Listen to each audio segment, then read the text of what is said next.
Title: The War of the Worlds, Book 2, The Earth Under the Martians. Chapter 1. Underfoot. In the first book I have wandered so much from my own adventures to tell of the experiences of my brother that all through the last 2 chapters I and the curate have been lurking in the empty house at Halliford whither we fled to escape the black smoke. There I will resume. We stopped there all Sunday night and all the next day, the day of the panic, in a little island of daylight, cut off by the black smoke from the rest of the world. We could do nothing but wait in aching inactivity during those 2 weary days. My mind was occupied by anxiety for my wife. I figured her at Leatherhead, terrified, in danger, mourning me already as a dead man. I paced the rooms and cried aloud when I thought of how I was cut off from her, of all that might happen to her in my absence. My cousin I knew was brave enough for any emergency, but he was not the sort of man to realize danger quickly, to rise promptly. What was needed now was not bravery, but circumspection. My only consolation was to believe that the Martians were moving Londonward and away from her. Such vague anxieties keep the mind sensitive and painful. I grew very weary and irritable with the curate's perpetual ejaculations. I tired of the sight of his selfish despair. After some ineffectual remonstrance I kept away from him, staying in a room, evidently a children's schoolroom, containing globes, forms, and copybooks. When he followed me thither, I went to a box room at the top of the house and, in order to be alone with my aching miseries, locked myself in. We were hopelessly hemmed in by the black smoke all that day and the morning of the next. There were signs of people in the next house on Sunday evening, a face at a window and moving lights, and later the slamming of a door, but I do not know who these people were, nor what became of them. We saw nothing of them next day. The black smoke drifted slowly riverward all through Monday morning, creeping nearer and nearer to us, driving at last along the roadway outside the house that hid us. A Martian came across the fields about midday, laying the stuff with a jet of superheated steam that hissed against the walls, smashed all the windows it touched, and scalded the curate's hand as he fled out of the front room. When at last we crept across the sodden rooms and looked out again, the country northward was as though a black snowstorm had passed over it. Looking towards the river, we were astonished to see an unaccountable redness mingling with the black of the scorched meadows. For a time we did not see how this change affected our position, save that we were relieved of our fear of the black smoke. But later I perceived that we were no longer hemmed in, that now we might get away. So soon as I realized that the way of escape was open, my dream of action returned. But the curate was lethargic, unreasonable. "We are safe here," he repeated. "Safe here?" I resolved to leave him. Would that I had. Wiser now for the artilleryman's teaching, I sought out food and drink. I had found oil and rags for my burns, and I also took a hat and a flannel shirt that I found in one of the bedrooms. When it was clear to him that I meant to go alone, had reconciled myself to going alone, he suddenly roused himself to come, and all being quiet throughout the afternoon, we started about 5 o'clock, as I should judge, along the blackened road to Sunbury. In Sunbury, and at intervals along the road, were dead bodies lying in contorted attitudes, horses as well as men, overturned carts and luggage, all covered thickly with black dust. That pall of cindery powder made me think of what I had read of the destruction of Pompeii. We got to Hampton Court without misadventure, our minds full of strange and unfamiliar appearances. And at Hampton Court our eyes were relieved to find a patch of green that had escaped the suffocating drift. We went through Bushy Park, with its deer going to and fro under the chestnuts, and some men and women hurrying in the distance towards Hampton, and so we came to Twickenham. These were the first people we saw. Away across the road, the woods beyond Ham and Petersham was still afire. Twickenham was uninjured by either heat ray or black smoke, and there were more people about here, though none could give us news. For the most part they were like ourselves, taking advantage of a lull to shift their quarters. I have an impression that many of the houses here were still occupied by scared inhabitants, too frightened even for flight. Here too the evidence of a hasty rout was abundant along the road. I remember most vividly 3 smashed bicycles in a heap, pounded into the road by the wheels of subsequent carts. We crossed Richmond Bridge about 8:30. We hurried across the exposed bridge, of course, but I noticed floating down the stream a number of red masses, some many feet across. I did not know what these were. There was no time for scrutiny, and I put a more horrible interpretation on them than they deserved. Here again on the Surrey side were black dust that had once been smoke, and dead bodies, a heap near the approach to the station. But we had no glimpse of the Martians until we were some way towards Barnes. We saw in the blackened distance a group of 3 people running down a side street towards the river, but otherwise it seemed deserted up the hill. Richmond town was burning briskly. Outside the town of Richmond there was no trace of the black smoke. Then suddenly, as we approached Kew, came a number of people running, and the upper works of a Martian fighting machine loomed in sight over the housetops. Not 100 yards away from us we stood aghast at our danger. And had the Martian looked down we must immediately have perished. We were so terrified that we dared not go on, but turned aside and hid in a shed in a garden. There the curate crouched, weeping silently, and refusing to stir again. But my fixed idea of reaching Leatherhead would not let me rest, and in the twilight I ventured out again. I went through a shrubbery, and along a passage beside a big house standing in its own grounds, and so emerged upon the road towards Kew. The curate I left in the shed, but he came hurrying after me. That second start was the most foolhardy thing I ever did, for it was manifest the Martians were about us. No sooner had the curate overtaken me than we saw either the fighting machine we had seen before or another, far away across the meadows in the direction of Kew Lodge. 4 or 5 little black figures hurried before it across the green-grey of the field, and in a moment it was evident this Martian pursued them in 3 strides. He was among them, and they ran radiating from his feet in all directions. He used no heat ray to destroy them, but picked them up one by one. Apparently he tossed them into the great metallic carrier which projected behind him, much as a workman's basket hangs over his shoulder.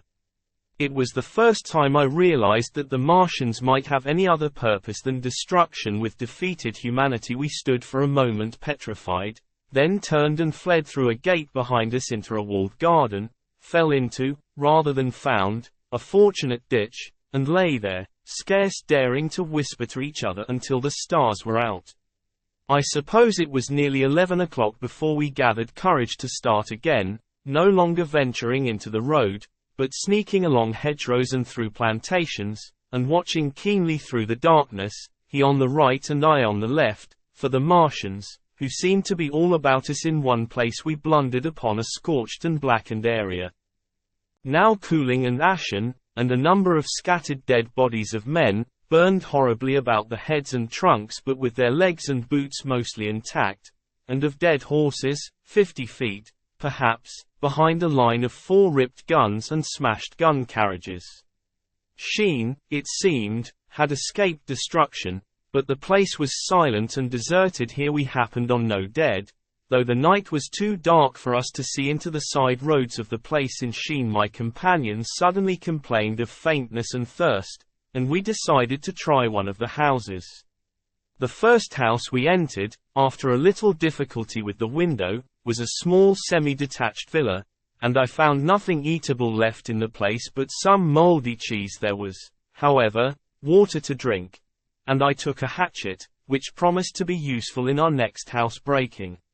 We then crossed to a place where the road turns towards Mortlake. Here there stood a white house within a walled garden, and in the pantry of this domicile we found a store of food, 2 loaves of bread in a pan, an uncooked steak, and the half of a ham. I give this catalogue so precisely because, as it happened, we were destined to subsist upon this store for the next fortnight. Bottled beer stood under a shelf, and there were 2 bags of haricot beans and some limp lettuces. This pantry opened into a kind of wash-up kitchen, and in this was firewood. There was also a cupboard, in which we found nearly a dozen of burgundy, tinned soups and salmon, and 2 tins of biscuits. We sat in the adjacent kitchen in the dark, for we dared not strike a light, and ate bread and ham, and drank beer out of the same bottle. The curate, who was still timorous and restless, was now, oddly enough, for pushing on, and I was urging him to keep up his strength by eating when the thing happened that was to imprison us. "It can't be midnight yet," I said. And then came a blinding glare of vivid green light. Everything in the kitchen leaped out, clearly visible in green and black, and vanished again, and then followed such a concussion as I have never heard before or since. So close on the heels of this as to seem instantaneous came a thud behind me, a clash of glass, a crash and rattle of falling masonry all about us, and the plaster of the ceiling came down upon us, smashing into a multitude of fragments upon our heads. I was knocked headlong across the floor against the oven handle, and stunned I was insensible for a long time, the curate told me, and when I came to we were in darkness again, and he, with a face wet, as I found afterwards, with blood from a cut forehead, was dabbing water over me. For some time I could not recollect what had happened. Then things came to me slowly. A bruise on my temple asserted itself. "Are you better?" asked the curate in a whisper. At last I answered him. I sat up. "Don't move," he said. "The floor is covered with smashed crockery from the dresser. You can't possibly move without making a noise, and I fancy they are outside." We both sat quite silent, so that we could scarcely hear each other breathing. Everything seemed deadly still, but once something near us, some plaster or broken brickwork, slid down with a rumbling sound. Outside and very near was an intermittent, metallic rattle.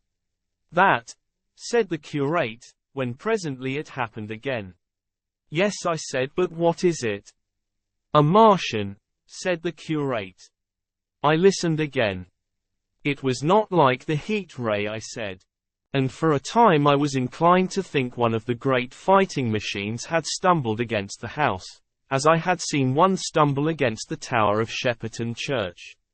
Our situation was so strange and incomprehensible that for 3 or 4 hours, until the dawn came, we scarcely moved, and then the light filtered in, not through the window, which remained black, but through a triangular aperture between a beam and a heap of broken bricks in the wall behind us. The interior of the kitchen we now saw greyly for the first time.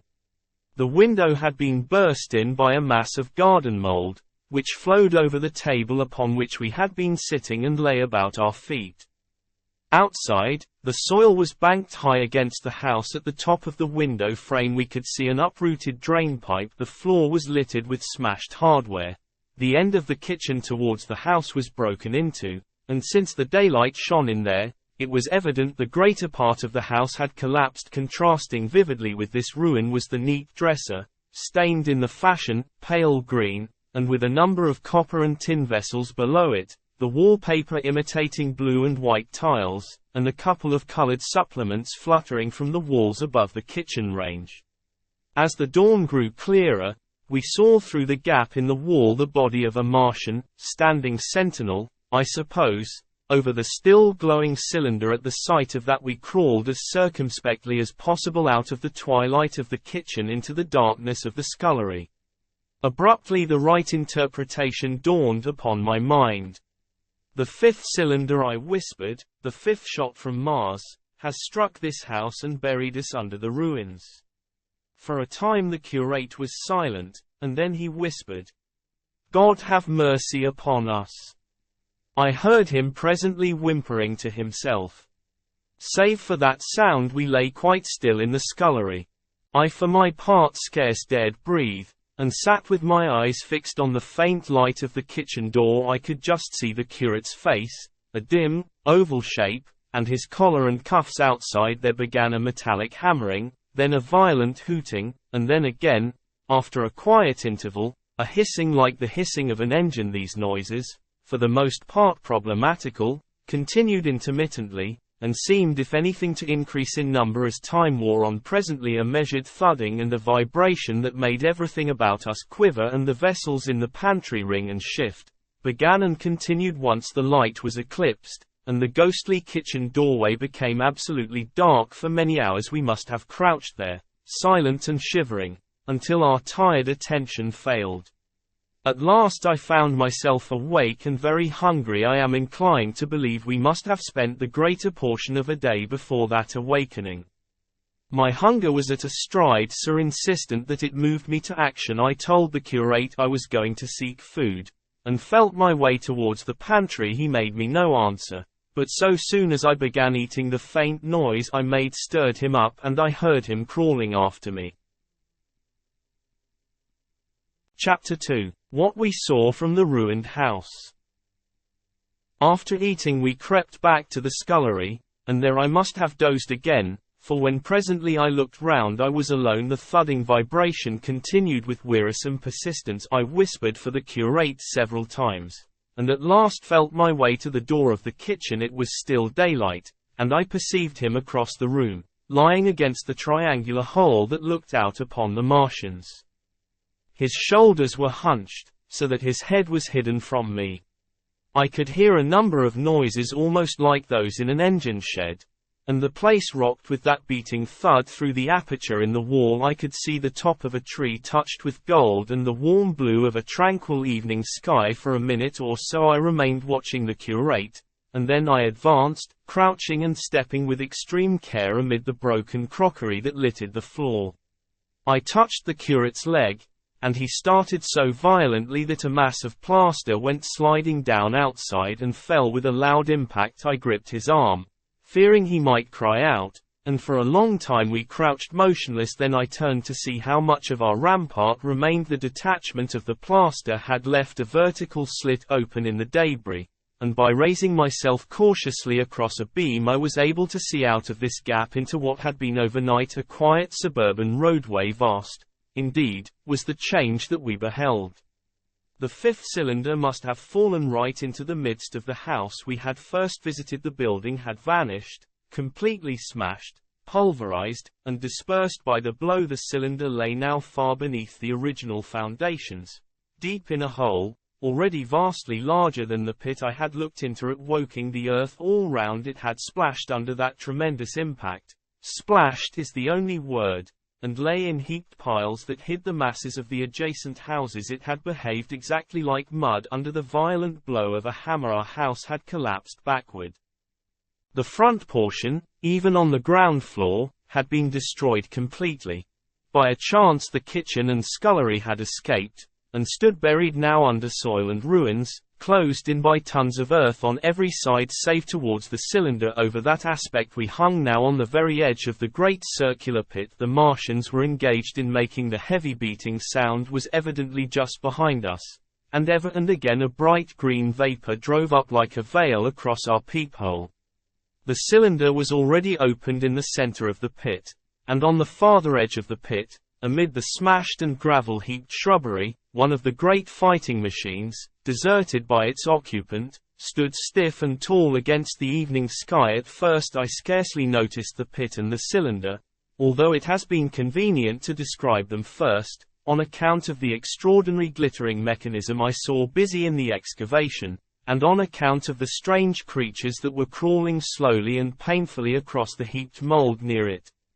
The mechanism it certainly was that held my attention first. It was one of those complicated fabrics that have since been called handling machines, and the study of which has already given such an enormous impetus to terrestrial invention. As it dawned upon me first, it presented a sort of metallic spider with 5 jointed, agile legs, and with an extraordinary number of jointed levers, bars, and reaching and clutching tentacles about its body. Most of its arms were retracted, but with 3 long tentacles it was fishing out a number of rods, plates, and bars which lined the covering and apparently strengthened the walls of the cylinder. These, as it extracted them, were lifted out and deposited upon a level surface of earth behind it.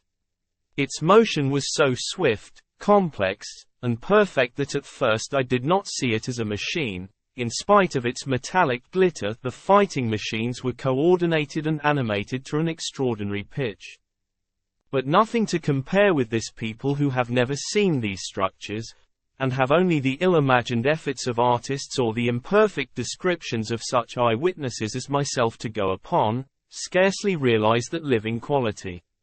I recall particularly the illustration of one of the first pamphlets to give a consecutive account of the war. The artist had evidently made a hasty study of one of the fighting machines, and there his knowledge ended. He presented him as tilted, stiff tripods, without either flexibility or subtlety, and with an altogether misleading monotony of effect. The pamphlet containing these renderings had a considerable vogue, and I mention them here simply to warn the reader against the impression they may have created. They were no more like the Martians I saw in action than a Dutch doll is like a human being to my mind. The pamphlet would have been much better without them.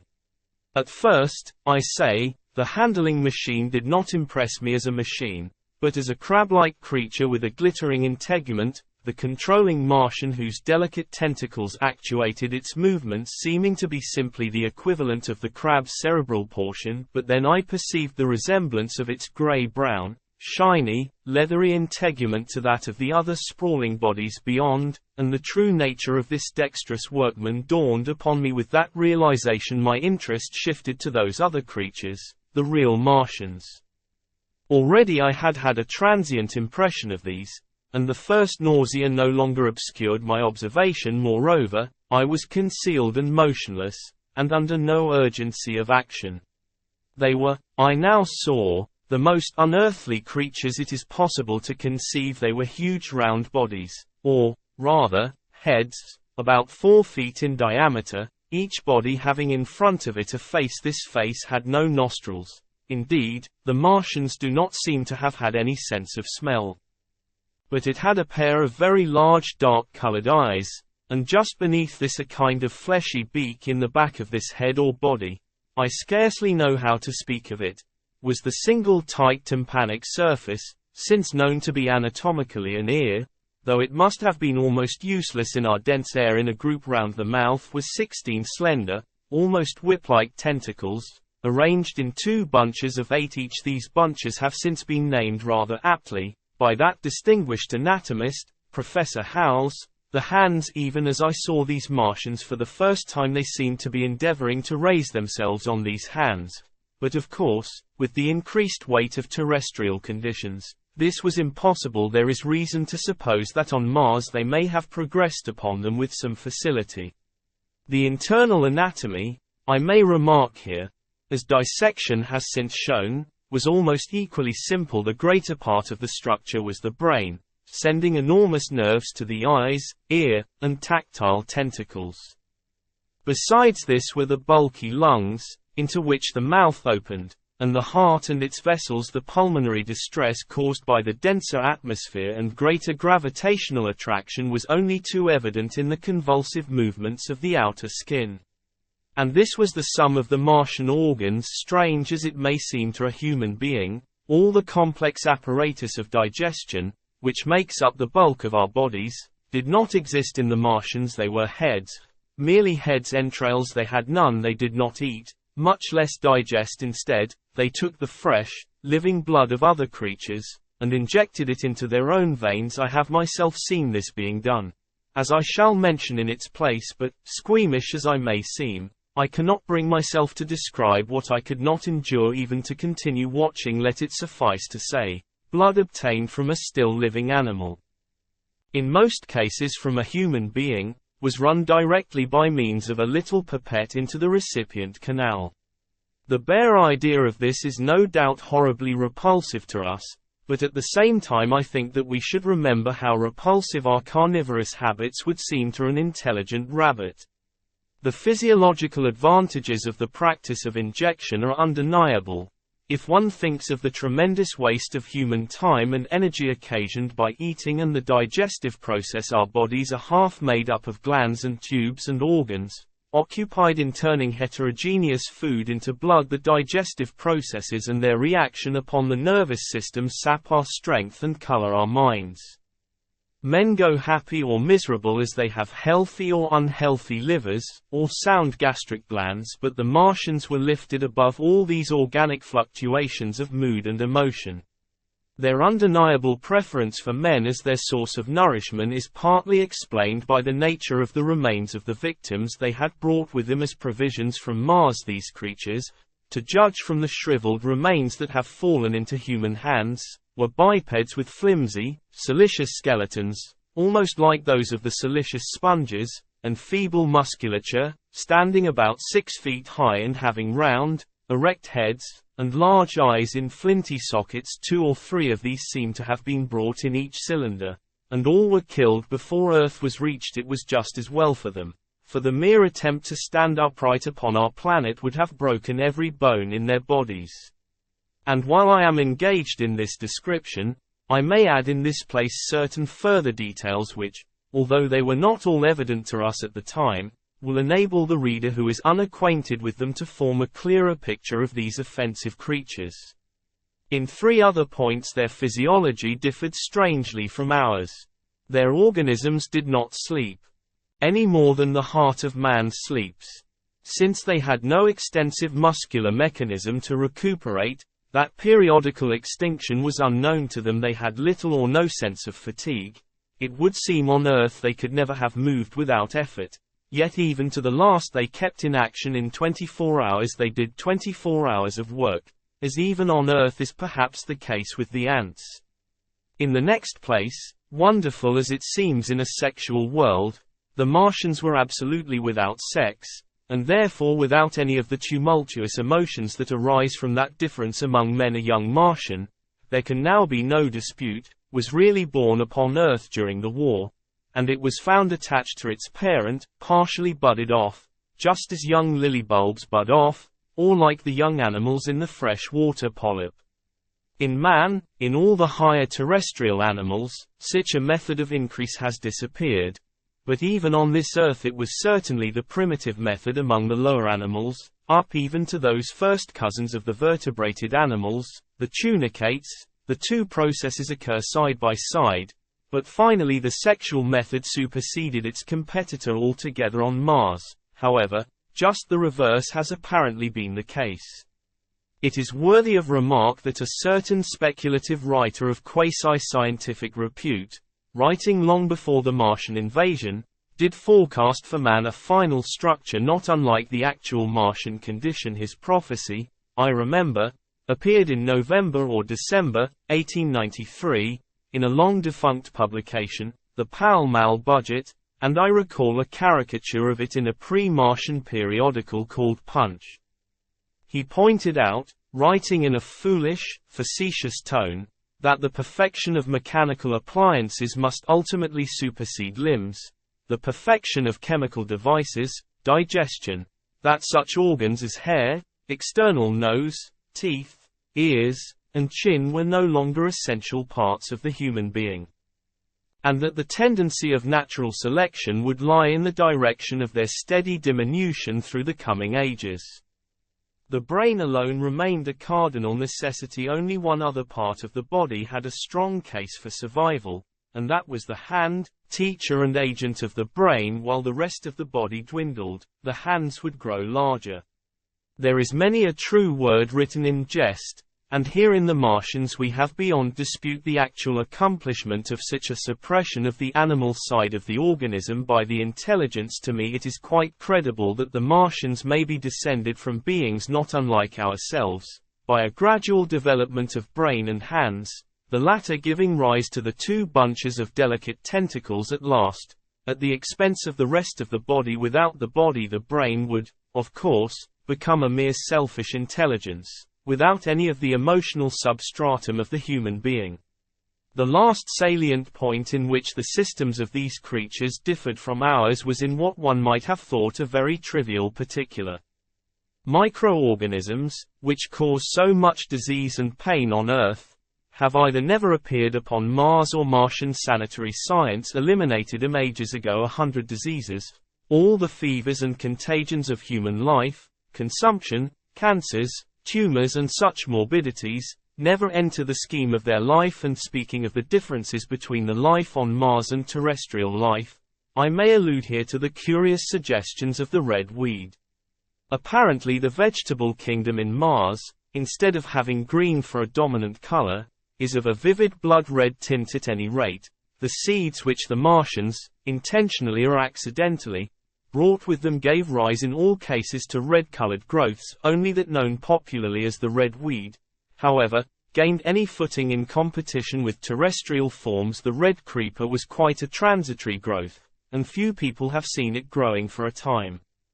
However, The red weed grew with astonishing vigor and luxuriance. It spread up the sides of the pit by the third or fourth day of our imprisonment, and its cactus-like branches formed a carmine fringe to the edges of our triangular window, and afterwards I found it broadcast throughout the country, and especially wherever there was a stream of water.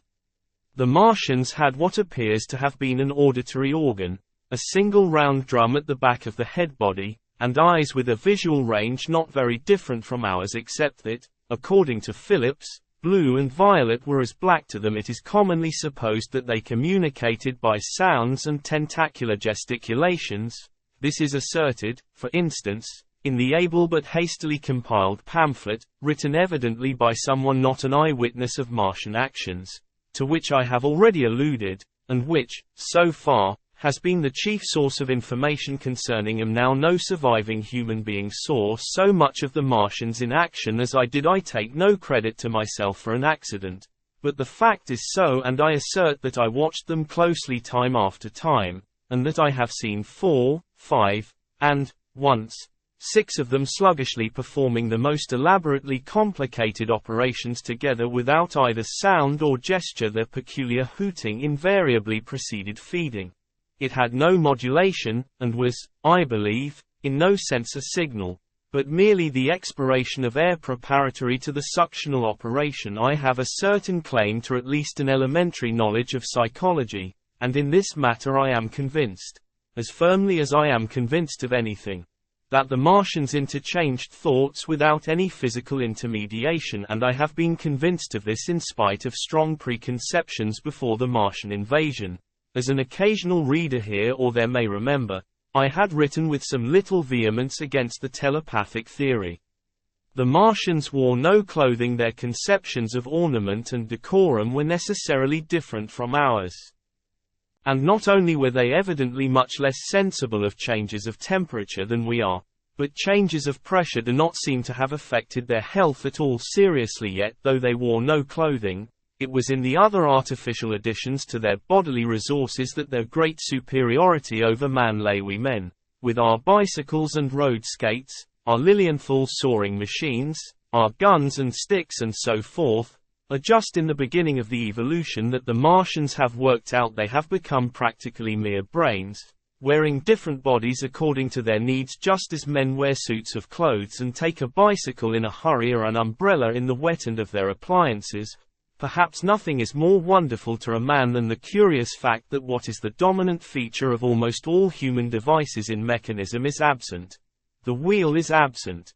Among all the things they brought to Earth, there is no trace or suggestion of their use of wheels. One would have at least expected it in locomotion, and in this connection it is curious to remark that even on this Earth nature has never hit upon the wheel, or has preferred other expedients to its development. And not only did the Martians either not know of, which is incredible, or abstain from, the wheel, but in their apparatus singularly little use is made of the fixed pivot or relatively fixed pivot, with circular motions thereabout confined to one plane. Almost all the joints of the machinery present a complicated system of sliding parts moving over small but beautifully curved friction bearings, and while upon this matter of detail, it is remarkable that the long leverages of their machines are in most cases actuated by a sort of sham musculature of the discs in an elastic sheath. These discs become polarized and drawn closely and powerfully together when traversed by a current of electricity. In this way the curious parallelism to animal motions, which was so striking and disturbing to the human beholder, was attained. Such quasi-muscles abounded in the crab-like handling machine which, on my first peeping out of the slit, I watched unpacking the cylinder. It seemed infinitely more alive than the actual Martians lying beyond it in the sunset light, panting, stirring ineffectual tentacles, and moving feebly after their vast journey across space. While I was still watching their sluggish motions in the sunlight, and noting each strange detail of their form, the curate reminded me of his presence by pulling violently at my arm. I turned to a scowling face, and silent, eloquent lips. He wanted the slit, which permitted only one of us to peep through, and so I had to forego watching them for a time while he enjoyed that privilege.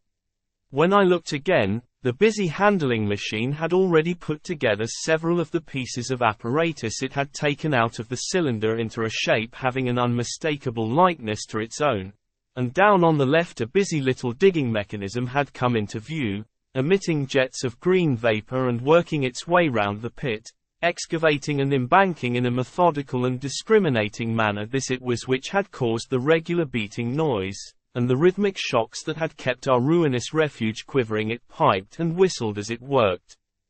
So far as I could see, the thing was without a directing Martian at all.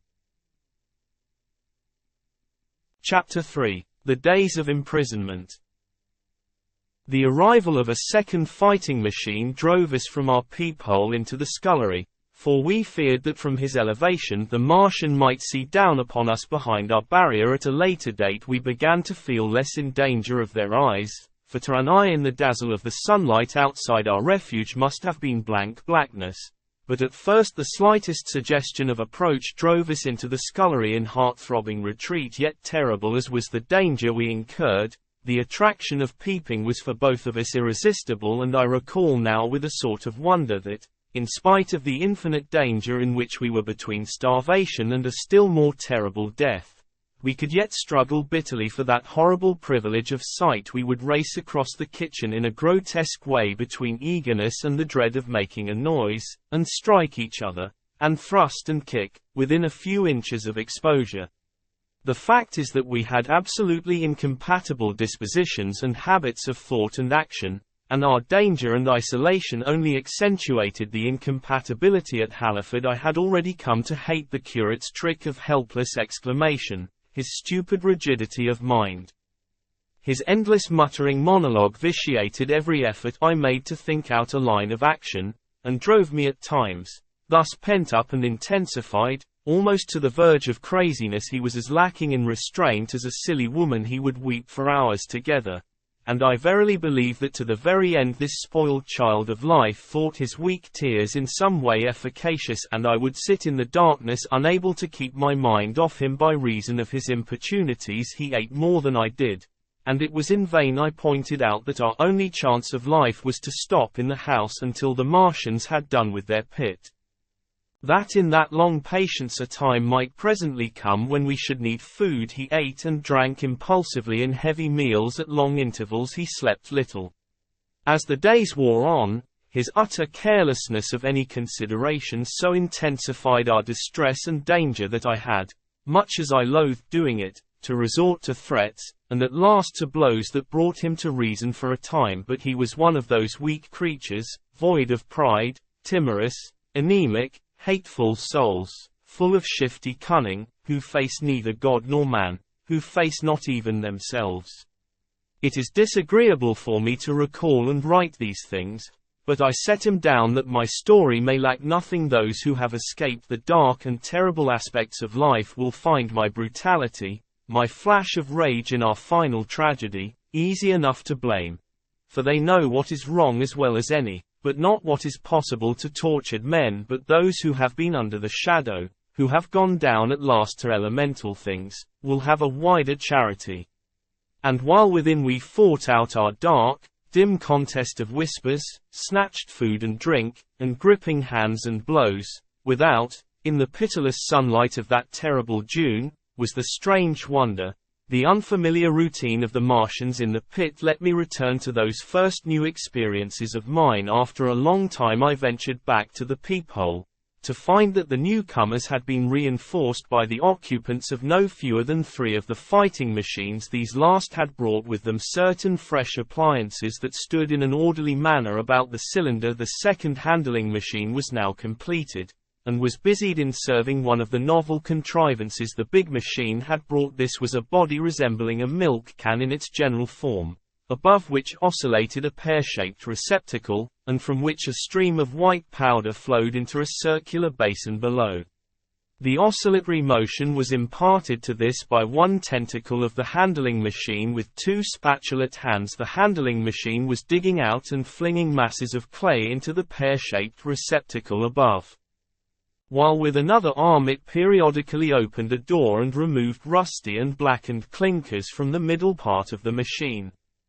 Another steely tentacle directed the powder from the basin along a ribbed channel towards some receiver that was hidden from me by the mound of bluish dust from this unseen receiver. A little thread of green smoke rose vertically into the quiet air as I looked. The handling machine, with a faint and musical clinking, extended, telescopic fashion, a tentacle that had been a moment before a mere blunt projection, until its end was hidden behind the mound of clay. In another second it had lifted a bar of white aluminium into sight, untarnished as yet, and shining dazzlingly, and deposited it in a growing stack of bars that stood at the side of the pit between sunset and starlight. This dexterous machine must have made more than 100 such bars out of the crude clay, and the mound of bluish dust rose steadily until it topped the side of the pit.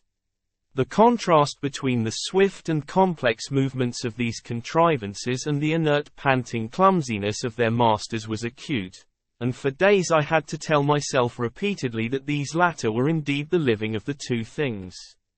The curate had possession of the slit when the first men were brought to the pit. I was sitting below, huddled up, listening with all my ears. He made a sudden movement backward, and I, fearful that we were observed, crouched in a spasm of terror. He came sliding down the rubbish and crept beside me in the darkness, inarticulate, gesticulating, and for a moment I shared his panic. His gesture suggested a resignation of the slit, and after a little while my curiosity gave me courage, and I rose up, stepped across him, and clambered up to it. At first I could see no reason for his frantic behavior. The twilight had now come, the stars were little and faint, but the pit was illuminated by the flickering green fire that came from the aluminium, making the whole picture was a flickering scheme of green gleams and shifting rusty black shadows. Strangely trying to the eyes, over and through it all went the bats, heeding it not at all. The sprawling Martians were no longer to be seen. The mound of blue-green powder had risen to cover them from sight, and a fighting machine, with its legs contracted, crumpled, and abbreviated, stood across the corner of the pit. And then, amid the clangor of the machinery, came a drifting suspicion of human voices, that I entertained at first only to dismiss. I crouched, watching this fighting machine closely, satisfying myself now for the first time that the hood did indeed contain a Martian. As the green flames lifted, I could see the oily gleam of his integument and the brightness of his eyes, and suddenly I heard a yell, and saw a long tentacle reaching over the shoulder of the machine to the little cage that hunched upon its back. Then something struggling violently, was lifted high against the sky, a black, vague enigma against the starlight, and as this black object came down again, I saw by the green brightness that it was a man. For an instant he was clearly visible. He was a stout, ruddy, middle-aged man, well dressed. 3 days before, he must have been walking the world. A man of considerable consequence. I could see his staring eyes and gleams of light on his studs and watch chain. He vanished behind the mound, and for a moment there was silence, and then began a shrieking and a sustained and cheerful hooting from the Martians. I slid down the rubbish, struggled to my feet, clapped my hands over my ears, and bolted into the scullery. The curate, who had been crouching silently with his arms over his head, looked up as I passed, cried out quite loudly at my desertion of him, and came running after me. That night, as we lurked in the scullery, balanced between our horror and the terrible fascination this peeping had, although I felt an urgent need of action, I tried in vain to conceive some plan of escape. But afterwards, during the second day, I was able to consider our position with great clearness. The curate, I found, was quite incapable of discussion. This new and culminating atrocity had robbed him of all vestiges of reason or forethought. Practically he had already sunk to the level of an animal. But as the saying goes, I gripped myself with both hands. It grew upon my mind, once I could face the facts, that terrible as our position was, there was as yet no justification for absolute despair. Our chief chance lay in the possibility of the Martians making the pit nothing more than a temporary encampment, or even if they kept it permanently, they might not consider it necessary to guard it, and a chance of escape might be afforded us. I also weighed very carefully the possibility of our digging a way out in a direction away from the pit, but the chances of our emerging within sight of some sentinel fighting machine seemed at first too great, and I should have had to do all the digging myself. The curate would certainly have failed me. It was on the third day, if my memory serves me right, that I saw the lad killed. It was the only occasion on which I actually saw the Martians feed. After that experience I avoided the hole in the wall for the better part of a day. I went into the scullery, removed the door, and spent some hours digging with my hatchet as silently as possible. But when I had made a hole about a couple of feet deep, the loose earth collapsed noisily, and I did not dare continue. I lost heart, and lay down on the scullery floor for a long time, having no spirit even to move, and after that I abandoned altogether the idea of escaping by excavation. It says much for the impression the Martians had made upon me that at first I entertained little or no hope of our escape being brought about by their overthrow through any human effort, but on the fourth or fifth night I heard a sound like heavy guns. It was very late in the night, and the moon was shining brightly. The Martians had taken away the excavating machine, and, save for a fighting machine that stood in the remoter bank of the pit and a handling machine that was buried out of my sight in a corner of the pit immediately beneath my peephole, the place was deserted by them except for the pale glow from the handling machine and the bars and patches of white moonlight. The pit was in darkness, and, except for the clinking of the handling machine, quite still. That night was a beautiful serenity. Save for one planet, the moon seemed to have the sky to herself. I heard a dog howling, and that familiar sound. It was that made me listen. Then I heard quite distinctly a booming exactly like the sound of great guns. 6 distinct reports I counted, and after a long interval 6 again, and that was all. Chapter 4. The Death of the Curate. It was on the 6th day of our imprisonment that I peeked for the last time, and presently found myself alone. Instead of keeping close to me and trying to oust me from the slit, the curate had gone back into the scullery. I was struck by a sudden thought. I went back quickly and quietly into the scullery. In the darkness I heard the curate drinking. I snatched in the darkness, and my fingers caught a bottle of Burgundy.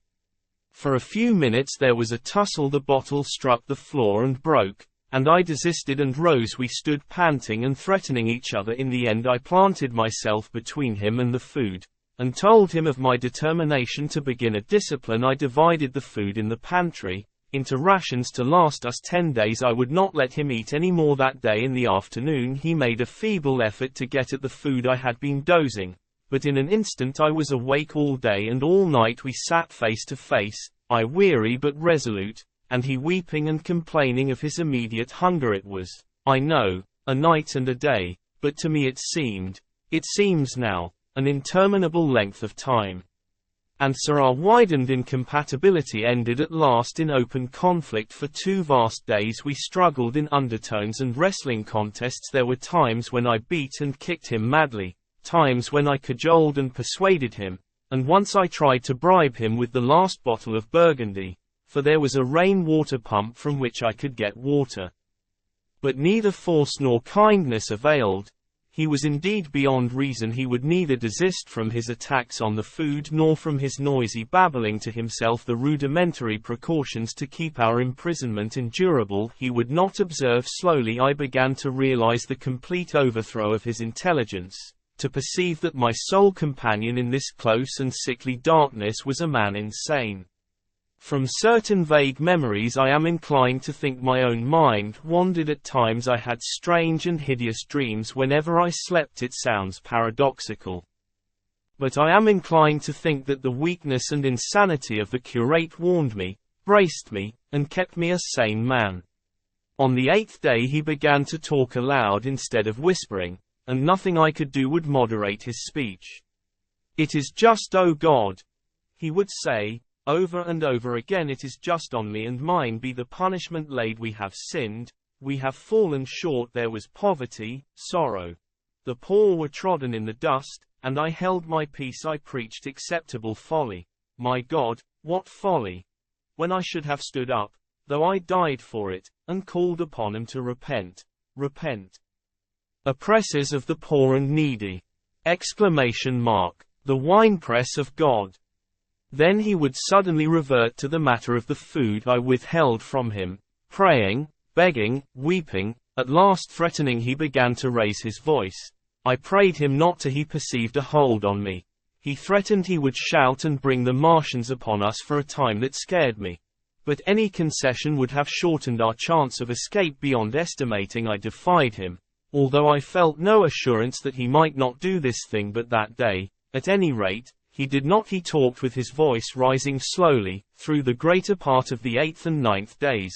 Threats, entreaties, mingled with a torrent of half-sane and always frothy repentance for his vacant sham of God's service, such as made me pity him. Then he slept a while, and began again with renewed strength, so loudly that I must needs make him desist. "Be still," I implored. He rose to his knees, for he had been sitting in the darkness near the copper. "I have been still too long," he said, in a tone that must have reached the pit, "and now I must bear my witness. Woe unto this unfaithful city!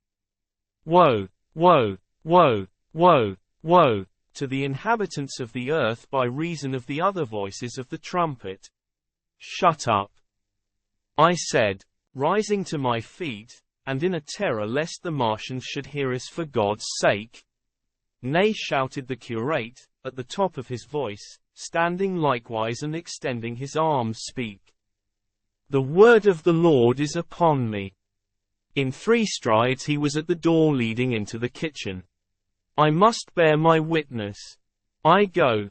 It has already been too long delayed." I put out my hand and felt the meat chopper hanging to the wall. In a flash I was after him. I was fierce with fear. Before he was halfway across the kitchen I had overtaken him. With one last touch of humanity I turned the blade back and struck him with the butt. He went headlong forward and lay stretched on the ground. I stumbled over him and stood panting. He lay still. Suddenly I heard a noise without, the run and smash of slipping plaster, and the triangular aperture in the wall was darkened. I looked up and saw the lower surface of a handling machine coming slowly across the hole. One of its gripping limbs curled amid the debris. Another limb appeared, feeling its way over the fallen beams. I stood petrified, staring. Then I saw through a sort of glass plate near the edge of the body the face, as we may call it, and the large dark eyes of a Martian, peering, and then a long metallic snake of tentacle came feeling slowly through the hole. I turned by an effort, stumbled over the curate, and stopped at the scullery door. The tentacle was now some way, 2 yards or more, in the room, and twisting and turning, with queer sudden movements, this way and that. For a while I stood fascinated by that slow, fitful advance. Then, with a faint, hoarse cry, I forced myself across the scullery. I trembled violently. I could scarcely stand upright. I opened the door of the coal cellar, and stood there in the darkness staring at the faintly lit doorway into the kitchen, and listening. Had the Martian seen me? What was it doing now? Something was moving to and fro there, very quietly.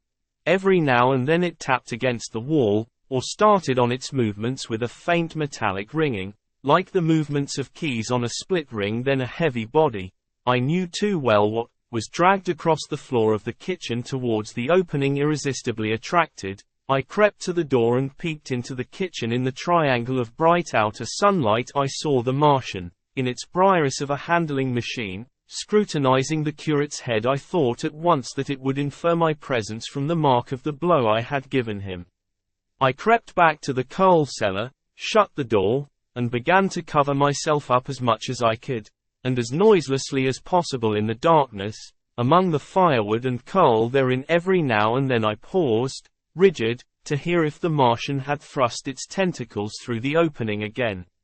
Then the faint metallic jingle returned. I traced it slowly, feeling over the kitchen. Presently I heard it nearer, in the scullery. As I judged, I thought that its length might be insufficient to reach me. I prayed copiously. It passed, scraping faintly across the cellar door. An age of almost intolerable suspense intervened. Then I heard it fumbling at the latch. It had found the door. The Martians understood doors. It worried at the catch for a minute, perhaps, and then the door opened. In the darkness I could just see the thing. like an elephant's trunk more than anything else, waving towards me and touching and examining the wall, coals, wood and ceiling. It was like a black worm swaying its blind head to and fro. Once, even, it touched the heel of my boot. I was on the verge of screaming. I bit my hand for a time. The tentacle was silent. I could have fancied it had been withdrawn. Presently, with an abrupt click, it gripped something. I thought it had me, and seemed to go out of the cellar again. For a minute I was not sure. Apparently it had taken a lump of coal to examine. I seized the opportunity of slightly shifting my position, which had become cramped, and then listened. I whispered passionate prayers for safety. Then I heard the slow, deliberate sound creeping towards me again. Slowly, slowly it drew near, scratching against the walls and tapping the furniture. While I was still doubtful, it rapped smartly against the cellar door and closed it. I heard it go into the pantry, and the biscuit tins rattled and the bottle smashed, and then came a heavy bump against the cellar door. Then silence that passed into an infinity of suspense. Had it gone? At last I decided that it had. It came into the scullery no more, but I lay all the 10th day in the close darkness, buried among coals and firewood, not daring even to crawl out for the drink for which I craved. It was the 11th day before I ventured so far from my security. Chapter 5. The Stillness. My first act before I went into the pantry was to fasten the door between the kitchen and the scullery, but the pantry was empty. Every scrap of food had gone. Apparently, the Martian had taken it all on the previous day. At that discovery I despaired. For the first time I took no food, or no drink either, on the 11th or the 12th day. At first my mouth and throat were parched, and my strength ebbed sensibly. I sat about in the darkness of the scullery, in a state of despondent wretchedness. My mind ran on eating. I thought I had become deaf, for the noises of movement I had been accustomed to hear from the pit had ceased absolutely. I did not feel strong enough to crawl noiselessly to the peephole, or I would have gone there. On the 12th day my throat was so painful that, taking the chance of alarming the Martians, I attacked the creaking rain-water pump that stood by the sink, and got a couple of glassfuls of blackened and tainted rainwater. I was greatly refreshed by this, and emboldened by the fact that no inquiring tentacle followed the noise of my pumping. During these days, in a rambling, inconclusive way, I thought much of the curate and of the manner of his death. On the 13th day I drank some more water, and dozed and thought disjointedly of eating and of vague impossible plans of escape. Whenever I dozed I dreamt of horrible phantasms, of the death of the curate, or of sumptuous dinners. But, asleep or awake, I felt a keen pain that urged me to drink again and again. The light that came into the scullery was no longer grey, but red. To my disordered imagination it seemed the colour of blood. On the 14th day I went into the kitchen, and I was surprised to find that the fronds of the red weed had grown right across the hole in the wall, turning the half-light of the place into a crimson-colored obscurity. It was early on the 15th day that I heard a curious, familiar sequence of sounds in the kitchen, and, listening, identified it as the snuffing and scratching of a dog. Going into the kitchen, I saw a dog's nose peering in through a break among the ruddy fronds. This greatly surprised me. At the scent of me he barked shortly. I thought if I could induce him to come into the place quietly I should be able, perhaps, to kill and eat him. And in any case, it would be advisable to kill him, lest his actions attracted the attention of the Martians. I crept forward, saying "Good dog," very softly, but he suddenly withdrew his head and disappeared. I listened. I was not deaf, but certainly the pit was still. I heard a sound like the flutter of a bird's wings, and the horse croaking, but that was all. For a long while I lay close to the peephole, but not daring to move aside the red plants that obscured it. Once or twice I heard a faint pitter-patter like the feet of the dog going hither and thither on the sand far below me, and there were more bird-like sounds, but that was all. At length, encouraged by the silence, I looked out. Except in the corner, where a multitude of crows hopped and fought over the skeletons of the dead the Martians had consumed. There was not a living thing in the pit. I stared about me, scarcely believing my eyes. All the machinery had gone save for the big mound of greyish-blue powder in one corner, certain bars of aluminium in another, the blackbirds, and the skeletons of the killed. The place was merely an empty circular pit in the sand. Slowly I thrust myself out through the red weed, and stood upon the mound of rubble I could see in any direction save behind me, to the north. And neither Martians nor sign of Martians were to be seen. The pit dropped sheerly from my feet, but a little way along the rubbish afforded a practicable slope to the summit of the ruins. My chance of escape had come. I began to tremble. I hesitated for some time, and then, in a gust of desperate resolution, and with a heart that throbbed violently, I scrambled to the top of the mound in which I had been buried so long. I looked about again to the northward, too. No Martian was visible.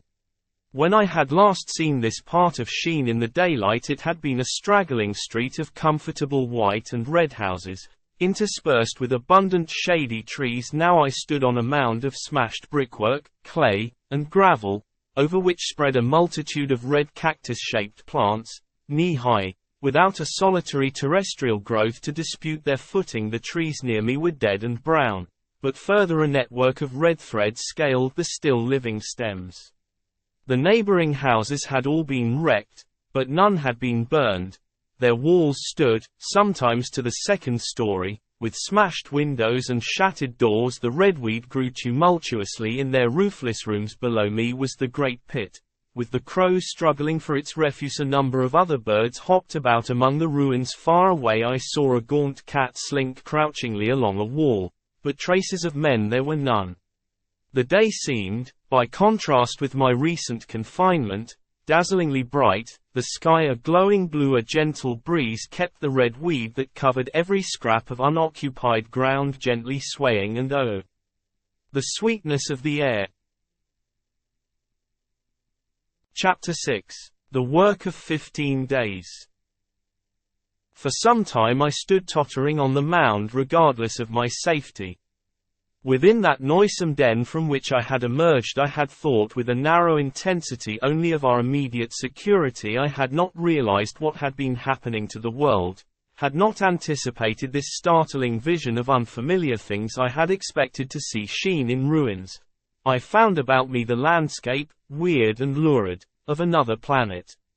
For that moment I touched an emotion beyond the common range of men, yet one that the poor brutes we dominate know only too well. I felt as a rabbit might feel returning to his burrow and suddenly confronted by the work of a dozen busy navvies digging the foundations of a house. I felt the first inkling of a thing that presently grew quite clear in my mind, that oppressed me for many days, a sense of dethronement, a persuasion that I was no longer a master, but an animal among the animals. Under the Martian heel with us it would be as with him, to lurk and watch, to run and hide. The fear and empire of man had passed away.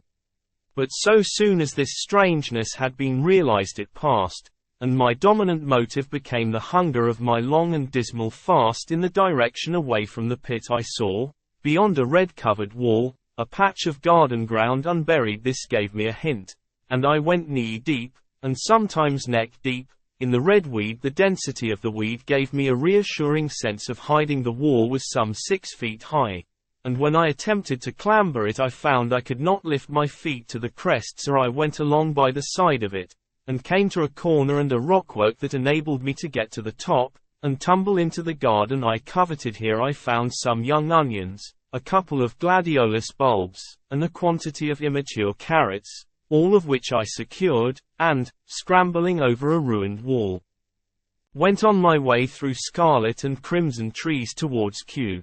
It was like walking through an avenue of gigantic blood drops, possessed with two ideas: to get more food, and to limp, as soon and as far as my strength permitted, out of this accursed unearthly region of the pit. Some way farther, in a grassy place, was a group of mushrooms which also I devoured, and then I came upon a brown sheet of flowing shallow water, Where meadows used to be, these fragments of nourishment served only to whet my hunger. At first I was surprised at this flood in a hot, dry summer, but afterwards I discovered that it was caused by the tropical exuberance of the red weed. Directly this extraordinary growth encountered water, it straightway became gigantic and of unparalleled fecundity. Its seeds were simply poured down into the water of the Wey and Thames, and its swiftly growing and titanic waterfront speedily choked both those rivers. At Putney, as I afterwards saw, the bridge was almost lost in a tangle of this weed, and at Richmond, too, the Thames water poured in a broad and shallow stream across the meadows of Hampton and Twickenham. As the water spread, the weed followed them, until the ruined villas of the Thames Valley were for a time lost in this red swamp, whose margin I explored, and much of the desolation the Martians had caused was concealed. In the end the red weed succumbed almost as quickly as it had spread, a cankering disease, due, it is believed, to the action of certain bacteria, presently seized upon it now by the action of natural selection. All terrestrial plants have acquired a resisting power against bacterial diseases. They never succumb without a severe struggle, but the red weed rotted like a thing already dead. The fronds became bleached, and then shriveled and brittle. They broke off at the least touch, and the waters that had stimulated their early growth carried their last vestiges out to sea. My first act on coming to this water was, of course, to slake my thirst. I drank a great deal of it and, moved by an impulse, gnawed some fronds of red weed. But they were watery, and had a sickly, metallic taste. I found the water was sufficiently shallow for me to wade securely, although the red weed impeded my feet a little. But the flood evidently got deeper towards the river, and I turned back to Mortlake. I managed to make out the road by means of occasional ruins of its villas and fences and lamps, and so presently I got out of this spate and made my way to the hill going up towards Roehampton, and came out on Putney Common. Here the scenery changed from the strange and unfamiliar to the wreckage of the familiar. Patches of ground exhibited the devastation of a cyclone, and in a few score yards I would come upon perfectly undisturbed spaces, houses with their blinds trimly drawn and doors closed, as if they had been left for a day by the owners, or as if their inhabitants slept within. The red weed was less abundant. The tall trees along the lane were free from the red creeper. I hunted for food among the trees, finding nothing, and I also raided a couple of silent houses, but they had already been broken into and ransacked. I rested for the remainder of the daylight in a shrubbery, being, in my enfeebled condition, too fatigued to push on.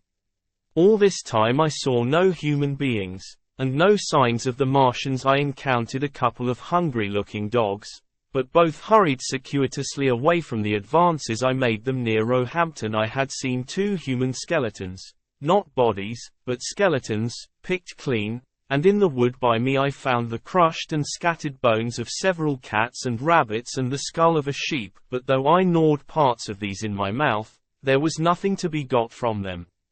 After sunset I struggled on along the road towards Putney, where I think the heat ray must have been used for some reason, and in the garden beyond Roehampton I got a quantity of immature potatoes, sufficient to stay my hunger. From this garden one looked down upon Putney and the river. The aspect of the place in the dusk was singularly desolate. Blackened trees, blackened, desolate ruins, and down the hill the sheets of the flooded river, red tinged with the weed, and over all, silence. It filled me with indescribable terror to think how swiftly that desolating change had come. For a time I believed that mankind had been swept out of existence, and that I stood there alone, the last man left alive. Hard by the top of Putney Hill I came upon another skeleton, with the arms dislocated and removed several yards from the rest of the body. As I proceeded I became more and more convinced that the extermination of mankind was, save for such stragglers as myself, already accomplished in this part of the world. The Martians, I thought, had gone on and left the country desolated, seeking food elsewhere. Perhaps even now they were destroying Berlin or Paris, or it might be they had gone northward. Chapter 7. The Man on Putney Hill. I spent that night in the inn that stands at the top of Putney Hill, Sleeping in a made bed for the first time since my flight to Leatherhead. I will not tell the needless trouble I had breaking into that house. Afterwards I found the front door was on the latch. Nor how I ransacked every room for food, until just on the verge of despair, in what seemed to me to be a servant's bedroom, I found a rat-gnawed crust and 2 tins of pineapple. The place had been already searched and emptied. In the bar I afterwards found some biscuits and sandwiches that had been overlooked. The latter I could not eat, they were too rotten, but the former not only stayed my hunger, but filled my pockets. I lit no lamps, fearing some Martian might come beating that part of London for food. In the night before I went to bed I had an interval of restlessness, and prowled from window to window, peering out for some sign of these monsters. I slept little. As I lay in bed I found myself thinking consecutively, a thing I do not remember to have done since my last argument with the curate. During all the intervening time my mental condition had been a hurrying succession of vague emotional states, or a sort of stupid receptivity, but in the night my brain, reinforced, I suppose, by the food I had eaten, grew clear again, and I thought. 3 things struggled for possession of my mind: the killing of the curate, the whereabouts of the Martians, and the possible fate of my wife. The former gave me no sensation of horror or remorse to recall. I saw it simply as a thing done, a memory infinitely disagreeable but quite without the quality of remorse. I saw myself then as I see myself now, driven step by step towards that hasty blow, the creature of a sequence of accidents leading inevitably to that. I felt no condemnation. Yet the memory, static, unprogressive, haunted me in the silence of the night. With that sense of the nearness of God that sometimes comes into the stillness and the darkness, I stood my trial, my only trial. For that moment of wrath and fear I retraced every step of our conversation from the moment when I had found him crouching beside me, heedless of my thirst, and pointing to the fire and smoke that streamed up from the ruins of Weybridge. We had been incapable of cooperation. Grim chance had taken no heed of that. Had I foreseen, I should have left him at Halliford, but I did not foresee. And crime is to foresee and do, and I set this down as I have set all this story down. As it was, there were no witnesses. All these things I might have concealed, but I set it down, and the reader must form his judgment as he will. And when, by an effort, I had set aside that picture of a prostrate body, I faced the problem of the Martians and the fate of my wife. For the former I had no data. I could imagine 100 things, and unhappily, I could for the latter. And suddenly that night became terrible. I found myself sitting up in bed, staring at the dark. I found myself praying that the heat ray might have suddenly and painlessly struck her out of being. Since the night of my return from Leatherhead I had not prayed. I had uttered prayers, fetish prayers, had prayed as heathens mutter charms when I was in extremity. But now I prayed indeed, pleading steadfastly and sanely, face to face with the darkness of God's strange night. Strangest in this, that so soon as dawn had come, I, who had talked with God, crept out of the house like a rat leaving its hiding place, a creature scarcely larger, an inferior animal, a thing that for any passing whim of our masters might be hunted and killed. Perhaps they also prayed confidently to God. Surely, if we have learned nothing else, this war has taught us pity. Pity for those witless souls that suffer our dominion. The morning was bright and fine, and the eastern sky glowed pink, and was fretted with little golden clouds. In the road that runs from the top of Putney Hill to Wimbledon was a number of poor vestiges of the panic torrent that must have poured Londonward on the Sunday night after the fighting began. There was a little 2-wheeled cart inscribed with the name of Thomas Lobb, greengrocer, New Malden, with a smashed wheel and an abandoned tin trunk. There was a straw hat trampled into the now hardened mud, and at the top of West Hill a lot of blood-stained glass about the overturned water trough. My movements were languid, my plans of the vaguest. I had an idea of going to Leatherhead, though I knew that there I had the poorest chance of finding my wife certainly, unless death had overtaken him suddenly, my cousins and she would have fled thence. But it seemed to me I might find or learn there whither the Surrey people had fled. I knew I wanted to find my wife, that my heart ached for her and the world of men. but I had no clear idea how the finding might be done. I was also sharply aware now of my intense loneliness from the corner I went, under cover of a thicket of trees and bushes, to the edge of Wimbledon Common, stretching wide and far. That dark expanse was lit in patches by yellow gorse and broom. There was no red weed to be seen, and as I prowled, hesitating, on the verge of the open, the sun rose, flooding it all with light and vitality. I came upon a busy swarm of little frogs in a swampy place among the trees. I stopped to look at them, drawing a lesson from their stout resolve to live, and presently, turning suddenly, with an odd feeling of being watched, I beheld something crouching amid a clump of bushes. I stood regarding this. I made a step towards it, and it rose up and became a man armed with a cutlass. I approached him slowly. He stood silent and motionless, regarding me. As I drew nearer, I perceived he was dressed in clothes as dusty and filthy as my own. He looked, indeed, as though he had been dragged through a culvert. Nearer, I distinguished the green slime of ditches mixing with the pale drab of dried clay and shiny, coaly patches. His black hair fell over his eyes, and his face was dark and dirty and sunken, so that at first I did not recognize him. There was a red cut across the lower part of his face. "Stop!" he cried, when I was within 10 yards of him, and I stopped. His voice was hoarse. "Where do you come from?" he said. I thought, surveying him. "I come from Mortlake," I said. "I was buried near the pit the Martians made about their cylinder. I have worked my way out and escaped." "There is no food about here," he said. "This is my country, all this hill down to the river, and back to Clapham, and up to the edge of the common. There is only food for one. Which way are you going?" I answered slowly. "I don't know," I said. "I have been buried in the ruins of a house 13 or 14 days. I don't know what has happened." He looked at me doubtfully, then started, and looked with a changed expression. "I've no wish to stop about here," said I. "I think I shall go to Leatherhead, for my wife was there." He shot out a pointing finger.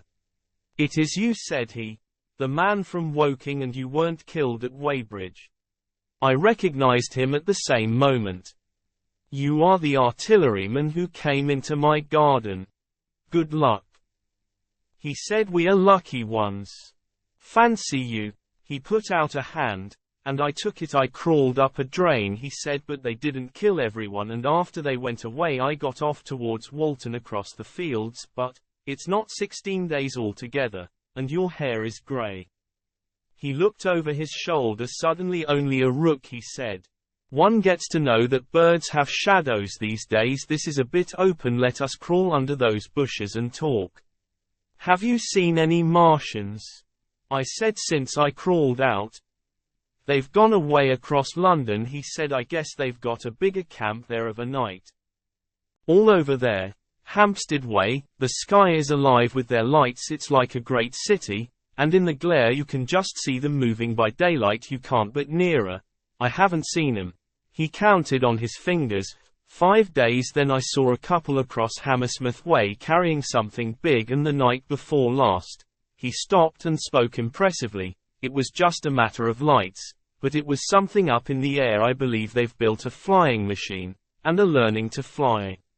I stopped, on hands and knees, for we had come to the bushes. "Fly?" "Yes," he said. "Fly." I went on into a little bower, and sat down. "It is all over with humanity," I said. "If they can do that, they will simply go round the world." He nodded. "They will, but it will relieve things over here a bit, and besides," he looked at me, "aren't you satisfied it is up with humanity?" "I am. We're down. We're beat."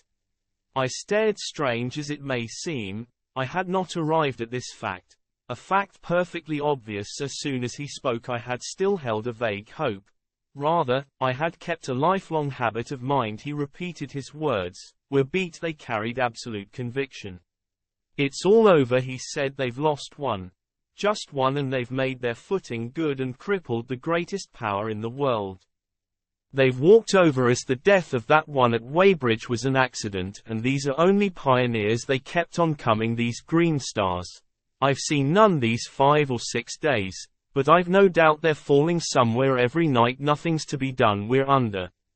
We're beat.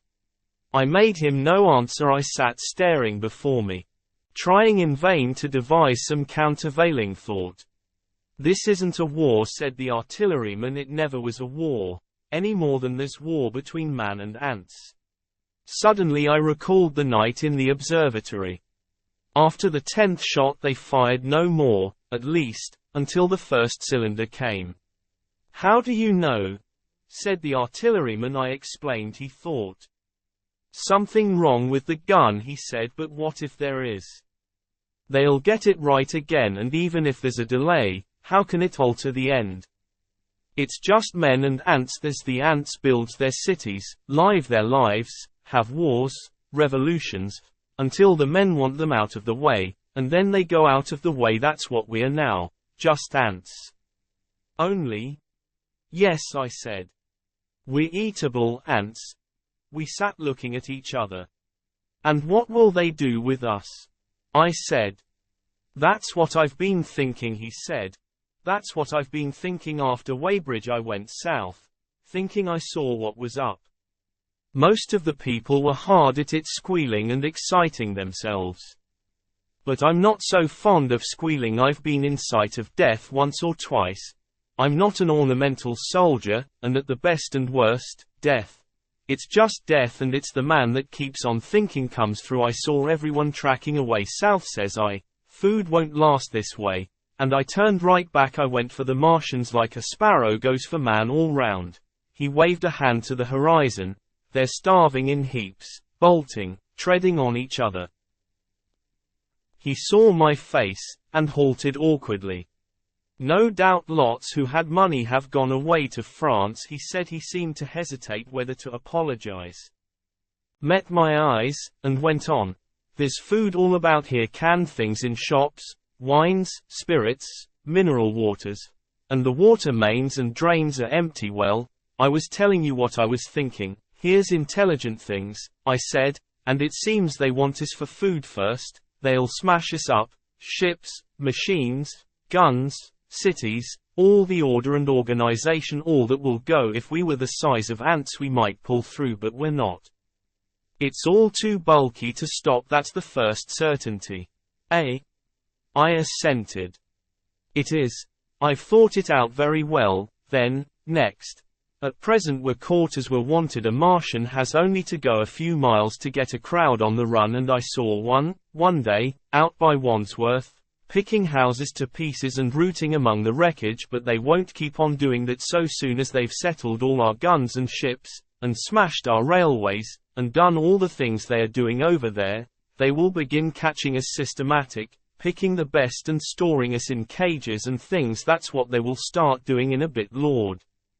They haven't begun on us yet, don't you see that? Not begun, I exclaimed. Not begun. All that's happened so far is through our not having the sense to keep quiet, worrying them with guns and such foolery, and losing our heads, and rushing off in crowds to where there wasn't any more safety than where we were. They don't want to bother us yet. They're making their things, making all the things they couldn't bring with them, getting things ready for the rest of their people very likely. That's why the cylinders have stopped for a bit, for fear of hitting those who are here, and instead of our rushing about blind, on the howl, or getting dynamite on the chance of busting 'em up, we've got to fix ourselves up according to the new state of affairs. That's how I figure it out. It isn't quite according to what a man wants for his species, but it's about what the facts point to, and that's the principle I acted upon. Cities, nations, civilization, progress, it's all over. That game's up, we're beat. But if that is so, what is there to live for? The artilleryman looked at me for a moment. There won't be any more blessed concerts for 1,000,000 years or so. There won't be any Royal Academy of Arts, and no nice little feeds at restaurants. If it's amusement you're after, I reckon the game is up. If you've got any drawing room manners or a dislike to eating peas with a knife or dropping H's, you'd better chuck 'em away. They ain't no further use. You mean? I mean that men like me are going on living, for the sake of the breed. I tell you, I'm grim set on living, and if I'm not mistaken, you'll show what insides you've got, too. Before long we aren't going to be exterminated, and I don't mean to be caught either, and tamed and fattened and bred like a thundering ox. Ugh. Fancy those brown creepers. You don't mean to say? I do. I'm going on, under their feet. I've got it planned. I've thought it out. We men are beat. We don't know enough. We've got to learn before we've got a chance, and we've got to live and keep independent while we learn. See? That's what has to be done. I stared, astonished, and stirred profoundly by the man's resolution. Great God! Cried I, but you are a man indeed. And suddenly I gripped his hand. He said, with his eyes shining. I've thought it out. Go on, I said. Well, those who mean to escape their catching must get ready. I'm getting ready, mind you. It isn't all of us that are made for wild beasts. And that's what it's got to be. That's why I watched you. I had my doubts. You're slender. I didn't know that it was you. You see, or just how you'd been buried. All these, the sort of people that lived in these houses, and all those damn little clerks that used to live down that way. They'd be no good. They haven't any spirit in 'em.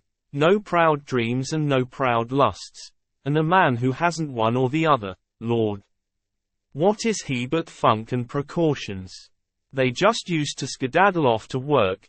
I've seen hundreds of bit of breakfast in hand, running wild and shining to catch their little season ticket train, for fear they'd get dismissed if they didn't, working at businesses they were afraid to take the trouble to understand, skedaddling back for fear they wouldn't be in time for dinner, keeping indoors after dinner for fear of the back streets, and sleeping with the wives they married, not because they wanted them, but because they had a bit of money that would make for safety in their one little miserable skedaddle through the world. Lives insured and a bit invested for fear of accidents, and on Sundays, fear of the hereafter, as if hell was built for rabbits. Well, the Martians will just be a godsend to these nice roomy cages, fattening food, careful breeding, no worry after a week or so chasing about the fields and lands on empty stomachs. They'll come and be caught cheerful. They'll be quite glad after a bit. They'll wonder what people did before there were Martians to take care of them, and the bar loafers, and mashers, and singers. I can imagine 'em, he said, with a sort of somber gratification. There'll be any amount of sentiment and religion loose among 'em. There's hundreds of things I saw with my eyes that I've only begun to see clearly these last few days. There's lots will take things as they are, fat and stupid. And lots will be worried by a sort of feeling that it's all wrong, and that they ought to be doing something now whenever things are so that a lot of people feel they ought to be doing something. The weak, and those who go weak with a lot of complicated thinking, always make for a sort of do-nothing religion, very pious and superior, and submit to persecution and the will of the Lord. Very likely you've seen the same thing. It's energy in a gale of funk, and turned clean inside out. These cages will be full of psalms and hymns and piety, and those of a less simple sort will work in a bit of, what is it? Eroticism. He paused. Very likely these Martians will make pets of some of them. Train 'em to do tricks, who knows? Get sentimental over the pet boy who grew up and had to be killed, and some, maybe, they will train to hunt us. No, I cried, that's impossible. No human being. What's the good of going on with such lies? Said the artilleryman. There's men who do it cheerful. What nonsense to pretend there isn't. And I succumbed to his conviction. If they come after me, he said. Lord, if they come after me. And subsided into a grim meditation. I sat contemplating these things. I could find nothing to bring against this man's reasoning. In the days before the invasion, no one would have questioned my intellectual superiority to his. I, a professed and recognized writer on philosophical themes, and he, a common soldier. And yet he had already formulated a situation that I had scarcely realized. What are you doing? I said presently. What plans have you made? He hesitated. Well, it's like this, he said. What have we to do? We have to invent a sort of life where men can live and breed. And be sufficiently secure to bring the children up. Yes. Wait a bit, and I'll make it clearer what I think ought to be done. The tame ones will go like all tame beasts. In a few generations they'll be big, beautiful, rich-blooded, stupid, rubbish. The risk is that we who keep wild will go savage, degenerate into a sort of big, savage rat. You see, how I mean to live is underground. I've been thinking about the drains. Of course those who don't know drains think horrible things. But under this London are miles and miles, hundreds of miles, and a few days' rain and London empty will leave them sweet and clean. The main drains are big enough and airy enough for anyone. Then there's cellars, vaults, stores, from which bolting passages may be made to the drains, and the railway tunnels and subways.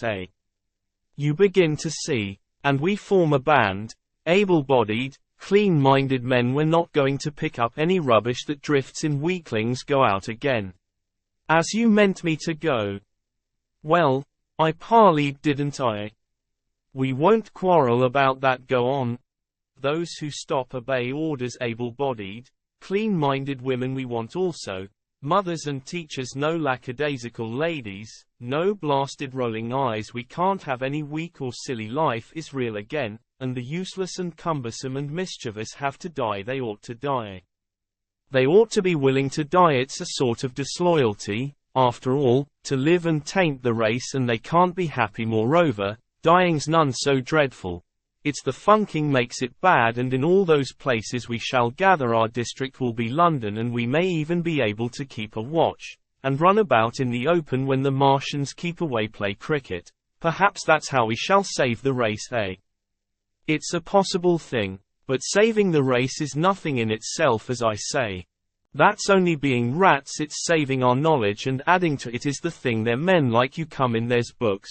There's models. We must make great safe places down deep, and get all the books we can, not novels and poetry swipes, but ideas, science books. That's where men like you come in. We must go to the British Museum and pick all those books through. Especially we must keep up our science.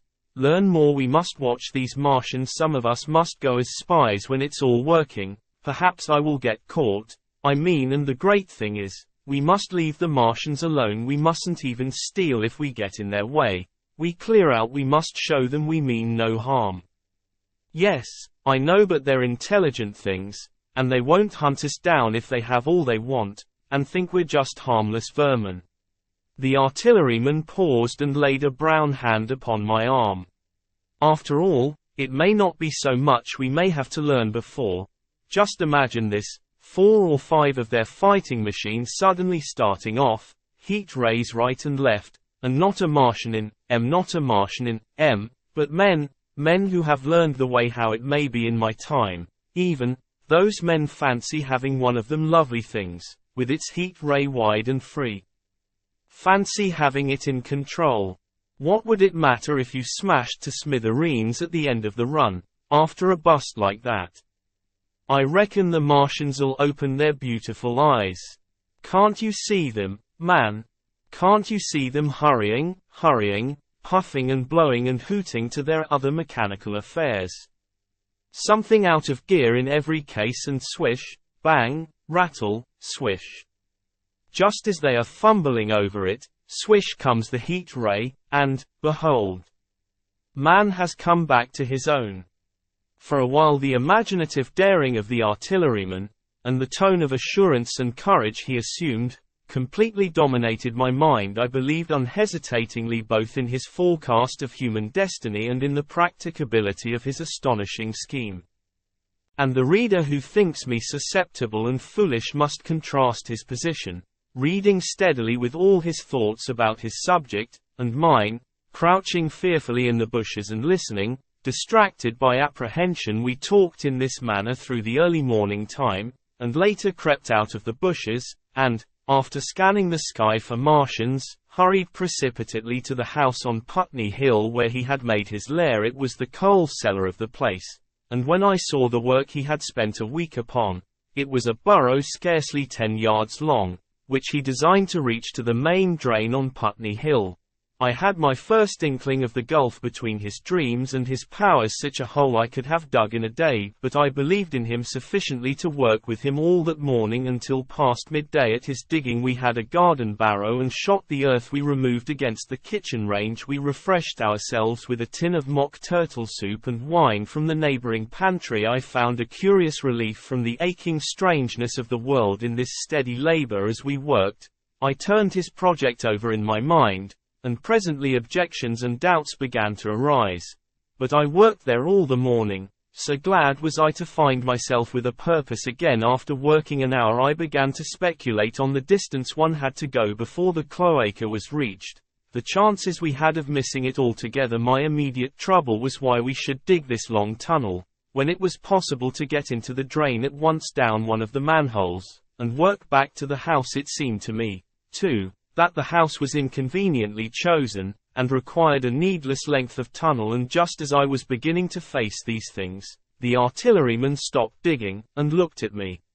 "We're working well," he said. He put down his spade. "Let us knock off a bit," he said. "I think it's time we reconnoitered from the roof of the house." I was for going on. And after a little hesitation he resumed his spade, and then suddenly I was struck by a thought. I stopped, and so did he at once. "Why were you walking about the common," I said, "instead of being here?" "Taking the air," he said. "I was coming back. It's safer by night." "But the work?" "Oh, one can't always work," he said, and in a flash I saw the man plain. He hesitated, holding his spade. "We ought to reconnoiter now," he said, "because if any come near they may hear the spades and drop upon us unawares." I was no longer disposed to object. We went together to the roof and stood on a ladder peeping out of the roof door. No Martians were to be seen, and we ventured out on the tiles, and slipped down under shelter of the parapet. From this position a shrubbery hid the greater portion of Putney, but we could see the river below, a bubbly mass of red weed, and the low parts of Lambeth flooded and red. The red creeper swarmed up the trees about the old palace, and their branches stretched gaunt and dead, and set with shriveled leaves. From amid its clusters it was strange how entirely dependent both these things were upon flowing water for their propagation. About us neither had gained a footing. Laburnums, pink maize, snowballs, and trees of arbor vitae rose out of laurels and hydrangeas, green and brilliant into the sunlight. Beyond Kensington dense smoke was rising, and that and a blue haze hid the northward hills. The artilleryman began to tell me of the sort of people who still remained in London. "One night last week," he said, "some fools got the electric light in order, and there was all Regent Street and the Circus ablaze, crowded with painted and ragged drunkards, men and women, dancing and shouting till dawn." A man who was there told me, and as the day came they became aware of a fighting machine standing near by the Langham and looking down at them. Heaven knows how long he had been there. It must have given some of them a nasty turn. He came down the road towards them, and picked up nearly 100 too drunk or frightened to run away. Grotesque gleam of a time no history will ever fully describe. From that, in answer to my questions, he came round to his grandiose plans again. He grew enthusiastic. He talked so eloquently of the possibility of capturing a fighting machine that I more than half believed in him again. But now that I was beginning to understand something of his quality, I could divine the stress he laid on doing nothing precipitately, and I noted that now there was no question that he personally was to capture and fight the great machine. After a time we went down to the cellar. Neither of us seemed disposed to resume digging, and when he suggested a meal, I was nothing loath. He became suddenly very generous, and when we had eaten he went away and returned with some excellent cigars. We lit these, and his optimism glowed. He was inclined to regard my coming as a great occasion. "There's some champagne in the cellar," he said. "We can dig better on this Thames side." "Burgundy," said one. "No," said he. "I am host today. Champagne. Great God! We've a heavy enough task before us. Let us take a rest and gather strength while we may look at these blistered hands." And pursuant to this idea of a holiday, he insisted upon playing cards. After we had eaten he taught me euchre. And after dividing London between us, I taking the northern side and he the southern. We played for parish points. Grotesque and foolish as this will seem to the sober reader, it is absolutely true, and what is more remarkable, I found the card game and several others we played extremely interesting. Strange mind of man, that, with our species upon the edge of extermination or appalling degradation, with no clear prospect before us but the chance of a horrible death, we could sit following the chance of this painted pasteboard, and playing the joker with vivid delight. Afterwards he taught me poker, and I beat him at 3 tough chess games. When dark came we decided to take the risk, and lit a lamp. After an interminable string of games, we supped, and the artilleryman finished the champagne. We went on smoking the cigars. He was no longer the energetic regenerator of his species I had encountered in the morning. He was still optimistic, but it was a less kinetic, a more thoughtful optimism. I remember he wound up with my health, proposed in a speech of small variety and considerable intermittence. I took a cigar, and went upstairs to look at the lights of which he had spoken that blazed so greenly along the Highgate hills. At first I stared unintelligently across the London Valley. The northern hills were shrouded in darkness, the fires near Kensington glowed redly, and now and then an orange-red tongue of flame flashed up and vanished in the deep blue night. All the rest of London was black.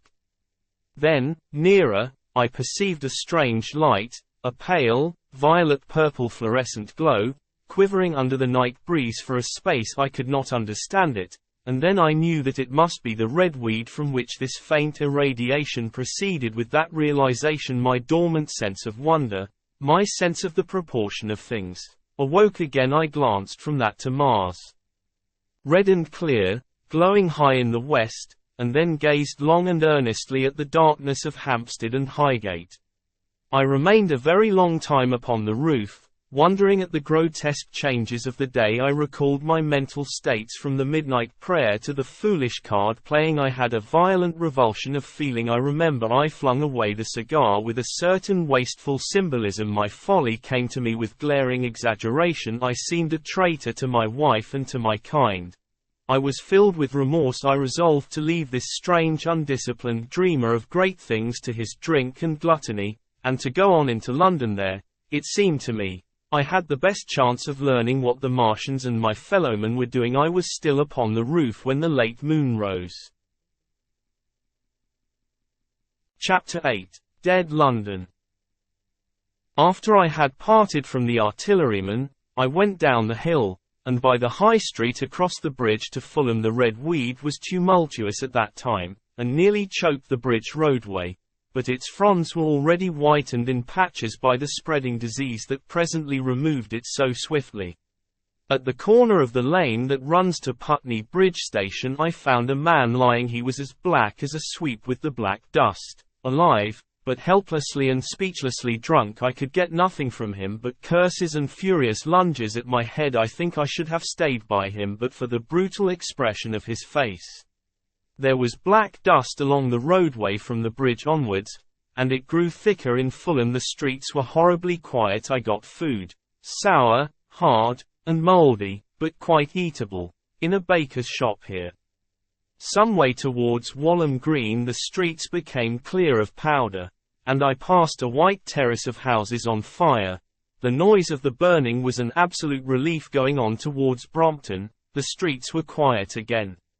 Here I came once more upon the black powder in the streets and upon dead bodies. I saw altogether about a dozen in the length of the Fulham Road. They had been dead many days, so that I hurried quickly past them. The black powder covered them over, and softened their outlines.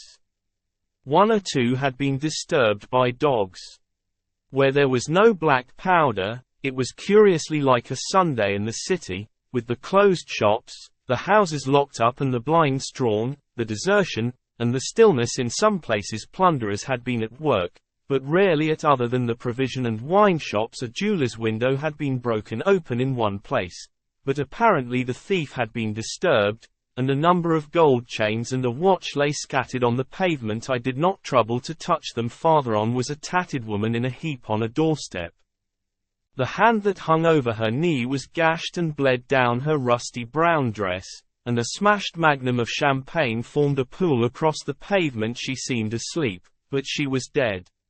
The farther I penetrated into London, the profounder grew the stillness, but it was not so much the stillness of death.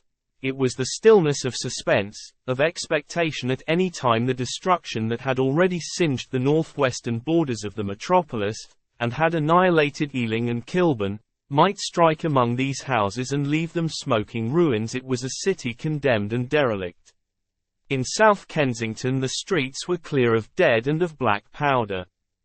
It was near South Kensington that I first heard the howling. It crept almost imperceptibly upon my senses. It was a sobbing alternation of two notes, oola oola oola oola, keeping on perpetually. When I passed streets that ran northward it grew in volume, and houses and buildings seemed to deaden and cut it off again. It came in a full tide down Exhibition Road. I stopped, staring towards Kensington Gardens, wondering at this strange, remote wailing. It was as if that mighty desert of houses had found a voice for its fear and solitude. Oola oola oola oola wailed that superhuman note, great waves of sound sweeping down the broad, sunlit roadway. Between the tall buildings on each side I turned northwards, marveling, towards the iron gates of Hyde Park. The first had half a mind to break into the Natural History Museum and find my way up to the summits of the towers, in order to see across the park, but I decided to keep to the ground, where quick hiding was possible, and so went on up the Exhibition Road. All the large mansions on each side of the road were empty and still, and my footsteps echoed against the sides of the houses at the top, near the park gate. I came upon a strange sight, a bus overturned, and the skeleton of a horse picked clean. I puzzled over this for a time, and then went on to the bridge over the Serpentine. The voice grew stronger and stronger, though I could see nothing above the housetops on the north side of the park, save a haze of smoke to the northwest.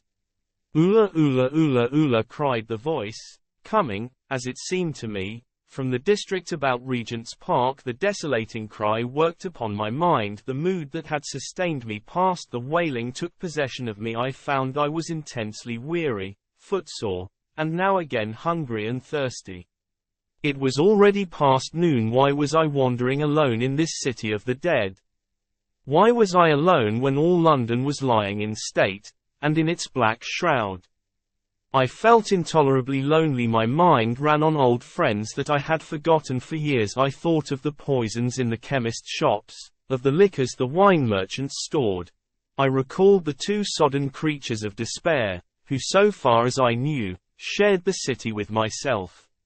I came into Oxford Street by the Marble Arch, and here again were black powder and several bodies, and an evil, ominous smell from the gratings of the cellars of some of the houses. I grew very thirsty after the heat of my long walk. With infinite trouble I managed to break into a public house and get food and drink. I was weary after eating, and went into the parlor behind the bar, and slept on a black horsehair sofa I found there. I awoke to find that dismal howling still in my ears, oola, oola, oola, oola. It was now dusk, and after I had rooted out some biscuits and a cheese in the bar, there was a meat safe, but it contained nothing but maggots. I wandered on through the silent residential squares to Baker Street. Portman Square is the only one I can name, and so came out at last upon Regent's Park. And as I emerged from the top of Baker Street, I saw far away over the trees in the clearness of the sunset the hood of the Martian giant from which this howling proceeded. I was not terrified. I came upon him as if it were a matter of course. I watched him for some time, but he did not move. He appeared to be standing and yelling, for no reason that I could discover. I tried to formulate a plan of action. That perpetual sound of oola, oola, oola, oola, confused my mind. Perhaps I was too tired to be very fearful. Certainly I was more curious to know the reason of this monotonous crying than afraid. I turned back away from the park and struck into Park Road, intending to skirt the park, went along under the shelter of the terraces, and got a view of this stationary, howling Martian from the direction of St. John's Wood. A couple of 100 yards out of Baker Street I heard a yelping chorus, and saw, first a dog with a piece of putrescent red meat in his jaws coming headlong towards me, and then a pack of starving mongrels in pursuit of him. He made a wide curve to avoid me, as though he feared I might prove a fresh competitor. As the yelping died away down the silent road, the wailing sound of "Ula ula ula ula" reasserted itself. I came upon the wrecked handling machine halfway to St. John's Wood Station. At first I thought a house had fallen across the road. It was only as I clambered among the ruins that I saw, with a start, this mechanical Samson lying, with its tentacles bent and smashed and twisted. Among the ruins it had made. The forepart was shattered. It seemed as if it had driven blindly straight at the house, and had been overwhelmed in its overthrow. It seemed to me then that this might have happened by a handling machine escaping from the guidance of its Martian. I could not clamber among the ruins to see it, and the twilight was now so far advanced that the blood with which its seat was smeared, and the gnawed gristle of the Martian that the dogs had left, were invisible to me. Wondering still more at all that I had seen, I pushed on towards Primrose Hill. Far away, through a gap in the trees, I saw a second Martian, as motionless as the first, standing in the park towards the zoological gardens, and silent a little beyond the ruins about the smashed handling machine. I came upon the red weed again, and found the Regent's Canal, a spongy mass of dark red vegetation. As I crossed the bridge, the sound of "Ula ula ula ula" ceased. It was, as it were, cut off. The silence came like a thunderclap. The dusky houses about me stood faint and tall and dim. The trees towards the park were growing black all about me. The red weed clambered among the ruins, writhing to get above me in the dimness. Night, the mother of fear and mystery, was coming upon me. But while that voice sounded, the solitude, the desolation, had been endurable. By virtue of it London had still seemed alive, and the sense of life about me had upheld me. Then suddenly a change, the passing of something, I knew not what, and then a stillness that could be felt. Nothing but this gaunt quiet. London about me gazed at me spectrally. The windows in the white houses were like the eye sockets of skulls about me. My imagination found 1,000 noiseless enemies. Moving terror seized me, a horror of my temerity. In front of me the road became pitchy black as though it was tarred, and I saw a contorted shape lying across the pathway. I could not bring myself to go on. I turned down St. John's Wood Road, and ran headlong from this unendurable stillness towards Kilburn. I hid from the night and the silence, until long after midnight, in a cabman's shelter in Harrow Road. But before the dawn my courage returned, and while the stars were still in the sky I turned once more towards Regent's Park. The first missed my way among the streets, and presently saw down a long avenue, in the half-light of the early dawn, the curve of Primrose Hill. On the summit, towering up to the fading stars, was a third Martian, erect and motionless like the others. An insane resolve possessed me. I would die and end it, and I would save myself even the trouble of killing myself. I marched on recklessly towards this Titan, and then, as I drew nearer and the light grew, I saw that a multitude of black birds was circling and clustering about the hood. At that my heart gave a bound, and I began running along the road. I hurried through the red weed that choked St. Edmund's Terrace. I waded breast high across a torrent of water that was rushing down from the waterworks towards the Albert Road, and emerged upon the grass before the rising of the sun. Great mounds had been heaped about the crest of the hill, making a huge redoubt of it. It was the final and largest place the Martians had made, and from behind these heaps there rose a thin smoke against the sky. Against the skyline an eager dog ran and disappeared. The thought that had flashed into my mind grew real, grew credible. I felt no fear, only a wild, trembling exultation, as I ran up the hill towards the motionless monster. Out of the hood hung lank shreds of brown, at which the hungry birds pecked and tore. In another moment I had scrambled up the earthen rampart and stood upon its crest, and the interior of the redoubt was below me. A mighty space it was, with gigantic machines here and there within it, huge mounds of material and strange shelter places and scattered about it, some in their overturned war machines, some in the now rigid handling machines, and a dozen of them stark and silent and laid in a row, were the Martians, dead, slain by the putrefactive and disease bacteria against which their systems were unprepared. slain as the red weed was being slain. Slain, after all man's devices had failed, by the humblest things that God, in his wisdom, has put upon this earth. For so it had come about, as indeed I and many men might have foreseen had not terror and disaster blinded our minds. These germs of disease have taken toll of humanity since the beginning of things, taken toll of our pre-human ancestors since life began here, but by virtue of this natural selection of our kind we have developed resisting power.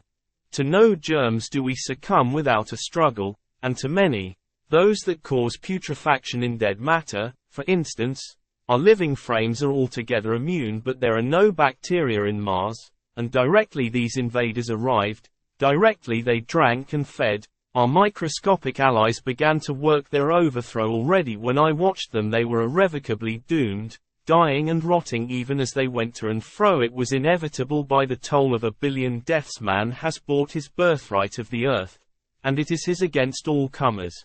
It would still be his were the Martians 10 times as mighty as they are, for neither do men live nor die in vain. Here and there they were scattered, nearly 50 altogether, in that great gulf they had made, overtaken by a death that must have seemed to them as incomprehensible as any death could be to me. Also at that time this death was incomprehensible. All I knew was that these things that had been alive and so terrible to men were dead. For a moment I believed that the destruction of Sennacherib had been repeated, that God had repented, that the angel of death had slain them in the night. I stood staring into the pit, and my heart lightened gloriously. Even as the rising sun struck the world to fire about me with his rays, the pit was still in darkness.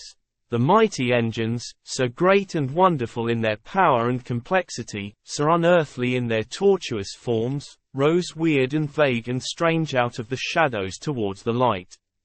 A multitude of dogs, I could hear, fought over the bodies that lay darkly in the depth of the pit. Far below me across the pit on its farther lip, flat and vast and strange, lay the great flying machine with which they had been experimenting upon our denser atmosphere when decay and death arrested them. Death had come not a day too soon. At the sound of a cawing overhead I looked up at the huge fighting machine that would fight no more forever, at the tattered red shreds of flesh that dripped down upon the overturned seats on the summit of Primrose Hill.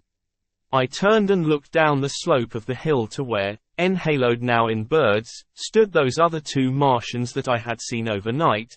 Just as death had overtaken him, the one had died, even as it had been crying to its companions. Perhaps it was the last to die, and its voice had gone on perpetually until the force of its machinery was exhausted.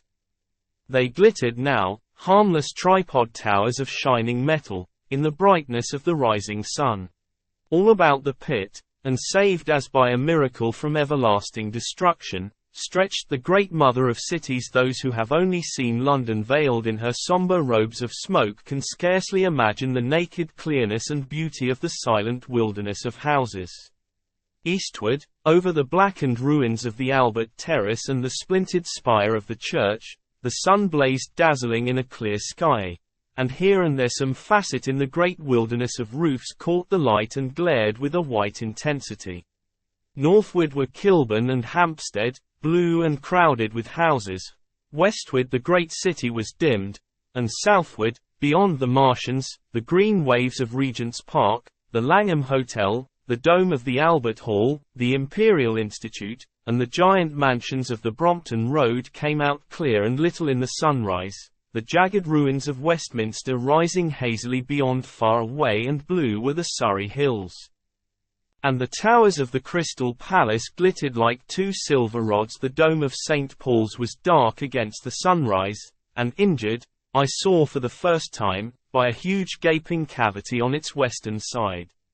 And as I looked at this wide expanse of houses and factories and churches, silent and abandoned, as I thought of the multitudinous hopes and efforts, the innumerable hosts of lives that had gone to build this human reef, and of the swift and ruthless destruction that had hung over it all, when I realized that the shadow had been rolled back, and that men might still live in the streets, and this dear vast dead city of mine be once more alive and powerful, I felt a wave of emotion that was near akin to tears.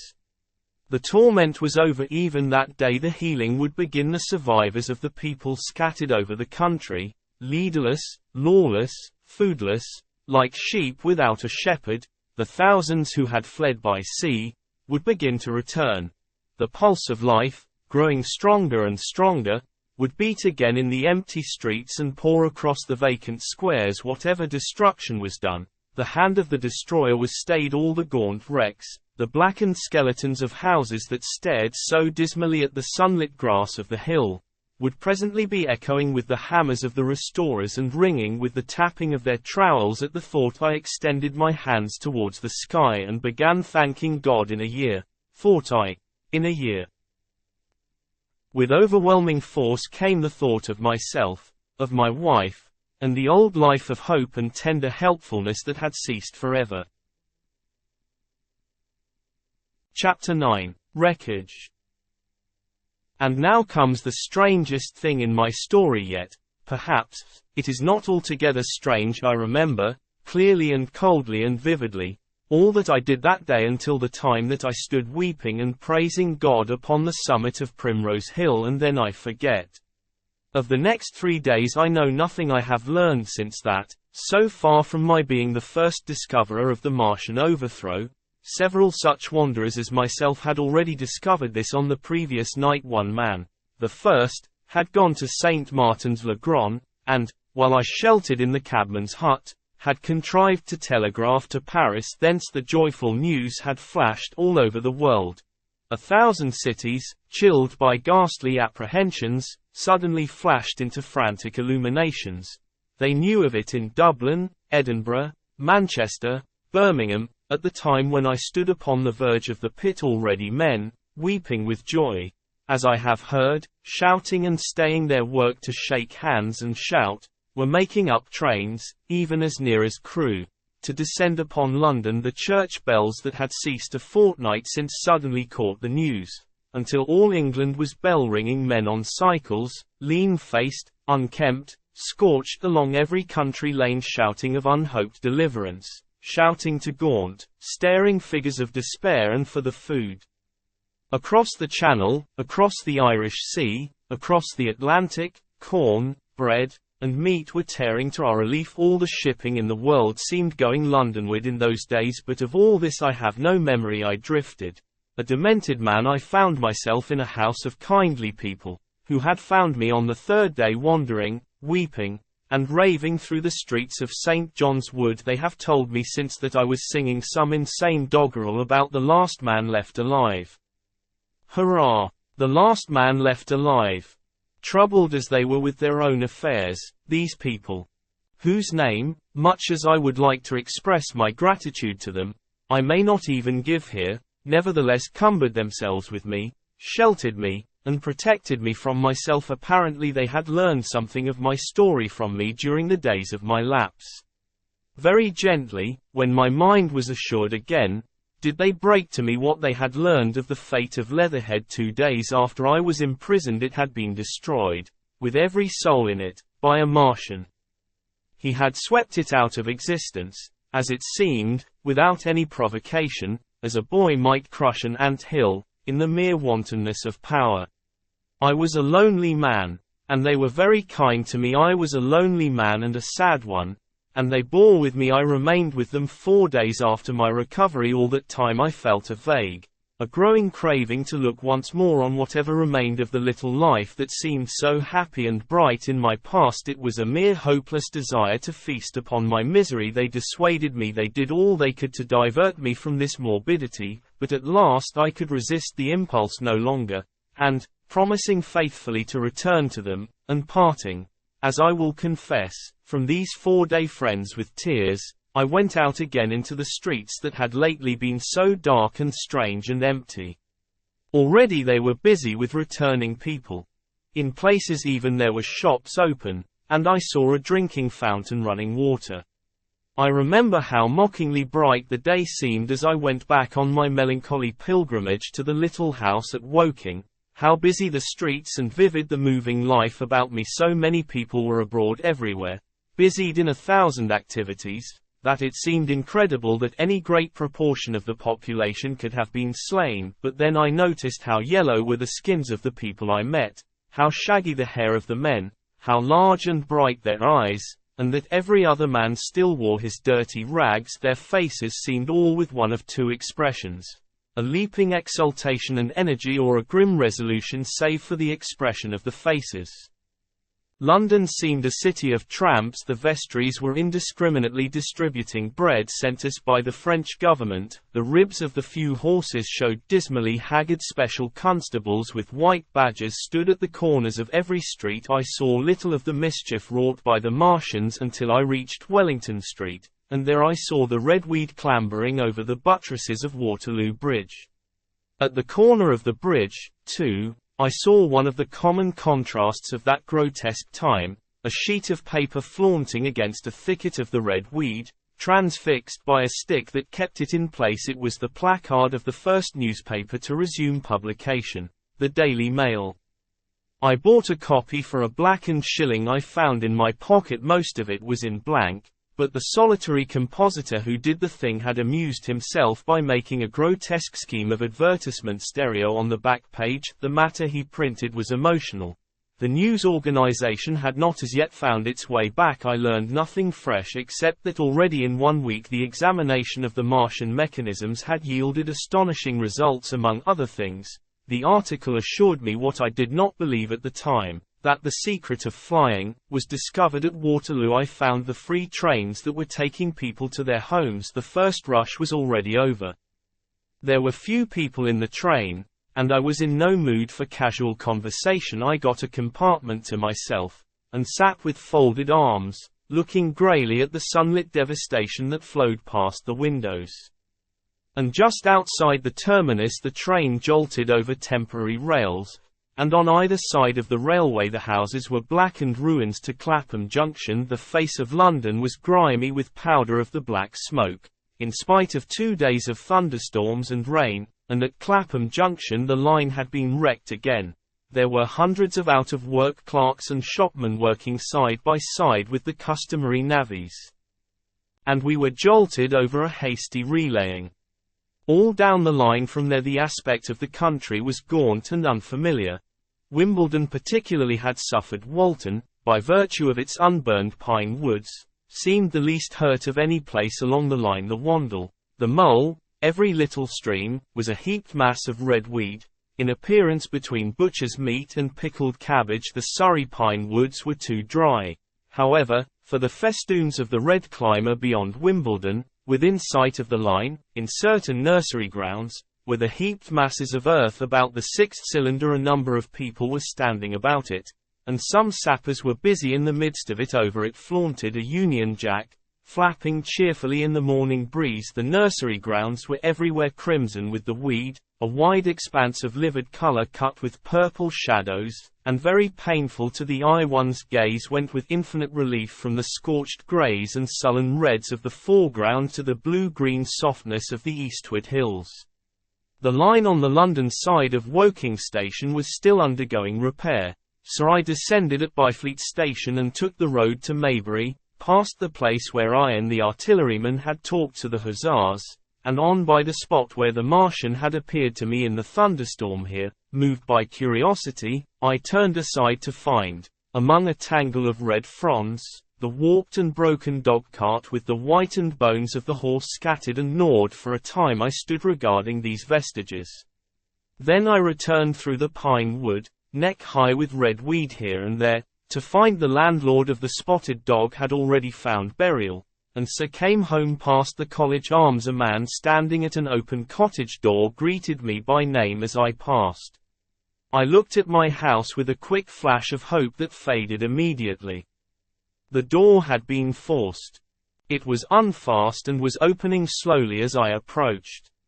It slammed again. The curtains of my study fluttered out of the open window from which I and the artilleryman had watched the dawn. No one had closed it since the smashed bushes were just as I had left them nearly 4 weeks ago. I stumbled into the hall, and the house felt empty. The stair carpet was ruffled and discolored where I had crouched, soaked to the skin from the thunderstorm the night of the catastrophe. Our muddy footsteps I saw still went up the stairs.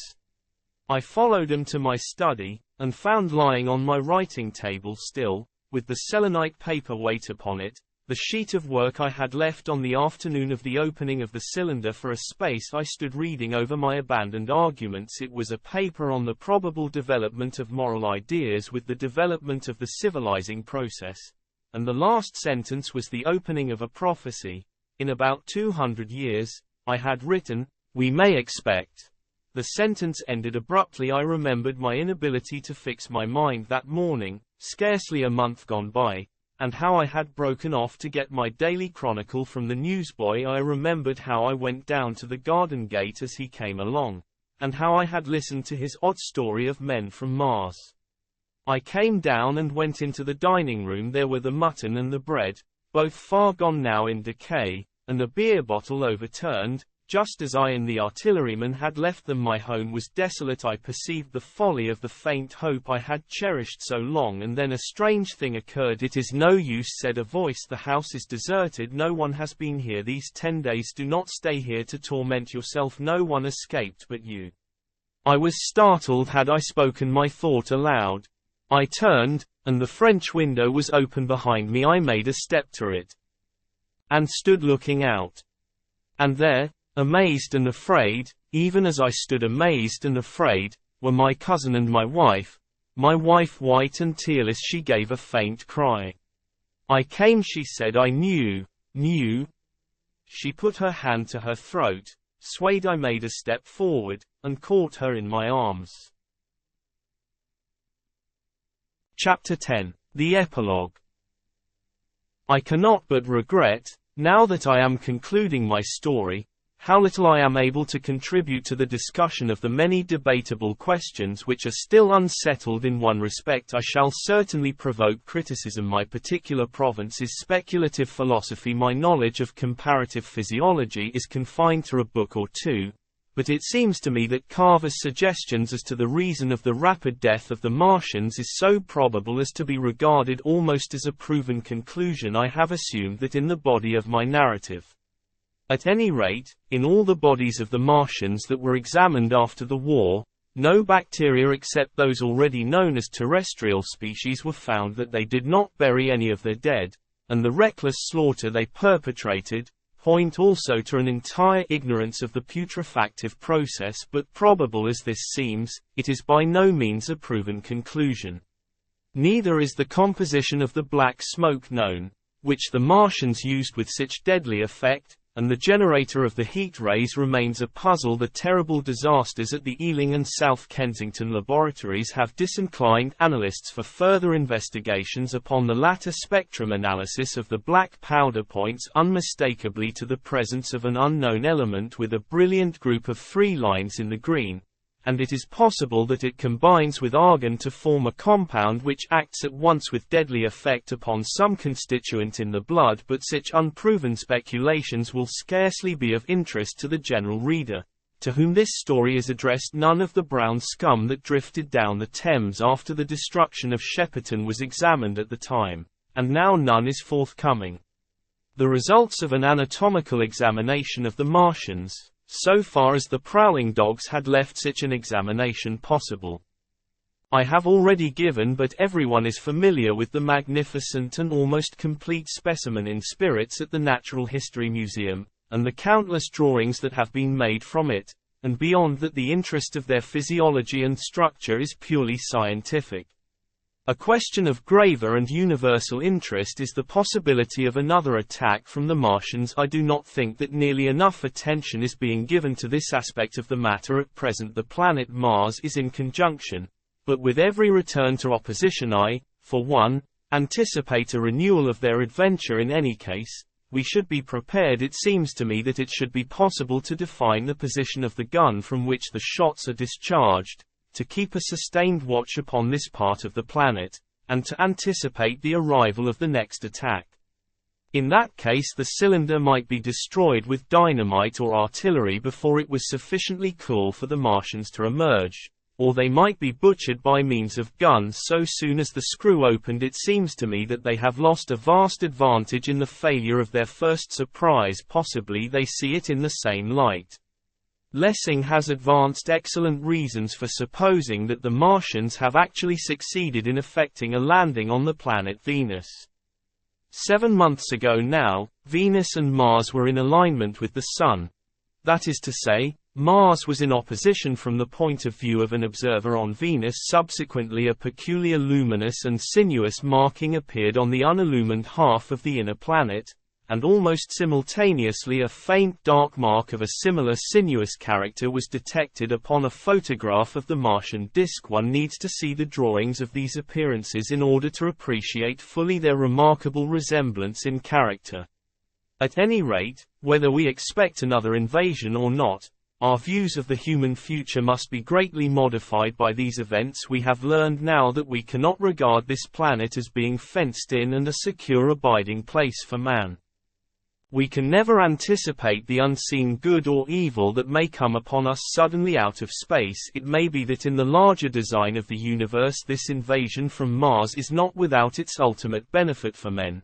It has robbed us of that serene confidence in the future which is the most fruitful source of decadence.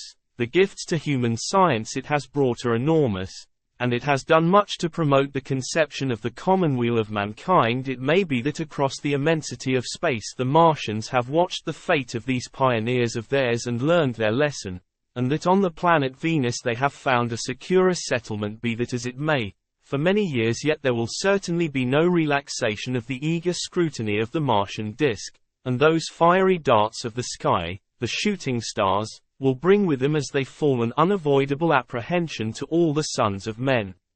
The broadening of men's views that has resulted can scarcely be exaggerated. Before the cylinder fell, there was a general persuasion that through all the deep of space no life existed beyond the petty surface of our minute sphere. Now we see further. If the Martians can reach Venus, there is no reason to suppose that the thing is impossible for men, and when the slow cooling of the sun makes this earth uninhabitable, as at last it must do, it may be that the thread of life that has begun here will have streamed out and caught our sister planet within its toils.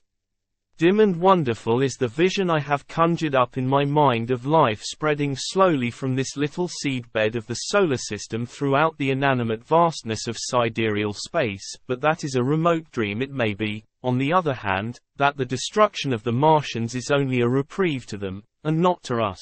Perhaps, is the future ordained. I must confess the stress and danger of the time have left an abiding sense of doubt and insecurity in my mind. I sit in my study writing by lamplight, and suddenly I see again the healing valley below set with writhing flames, and feel the house behind and about me empty and desolate. I go out into the Byfleet Road, and vehicles pass me, a butcher boy in a cart, a cab full of visitors, a workman on a bicycle, children going to school, and suddenly they become vague and unreal, and I hurry again with the artilleryman through the hot, brooding silence of a night. I see the black powder darkening the silent streets, and the contorted bodies shrouded in that layer. They rise upon me tattered and dog-bitten. They gibber and grow fiercer, paler, uglier, mad distortions of humanity at last, and I wake, cold and wretched, in the darkness of the night. I go to London and see the busy multitudes in Fleet Street and the Strand, and it comes across my mind that they are but the ghosts of the past, haunting the streets that I have seen, silent and wretched, going to and fro, phantasms in a dead city, the mockery of life in a galvanized body. And strange, too, it is to stand on Primrose Hill, as I did but a day before writing this last chapter, to see the great province of houses, dim and blue through the haze of the smoke and mist, vanishing at last into the vague lower sky, to see the people walking to and fro among the flower beds on the hill, to see the sightseers about the Martian machine that stands there still, to hear the tumult of playing children, and to recall the time when I saw it all bright and clear-cut, hard and silent, under the dawn of that last great day. And strangest of all is it to hold my wife's hand again, and to think that I have counted her, and that she has counted me, among the dead. Thanks for listening. Please subscribe to channel The Classic Narrator for future release.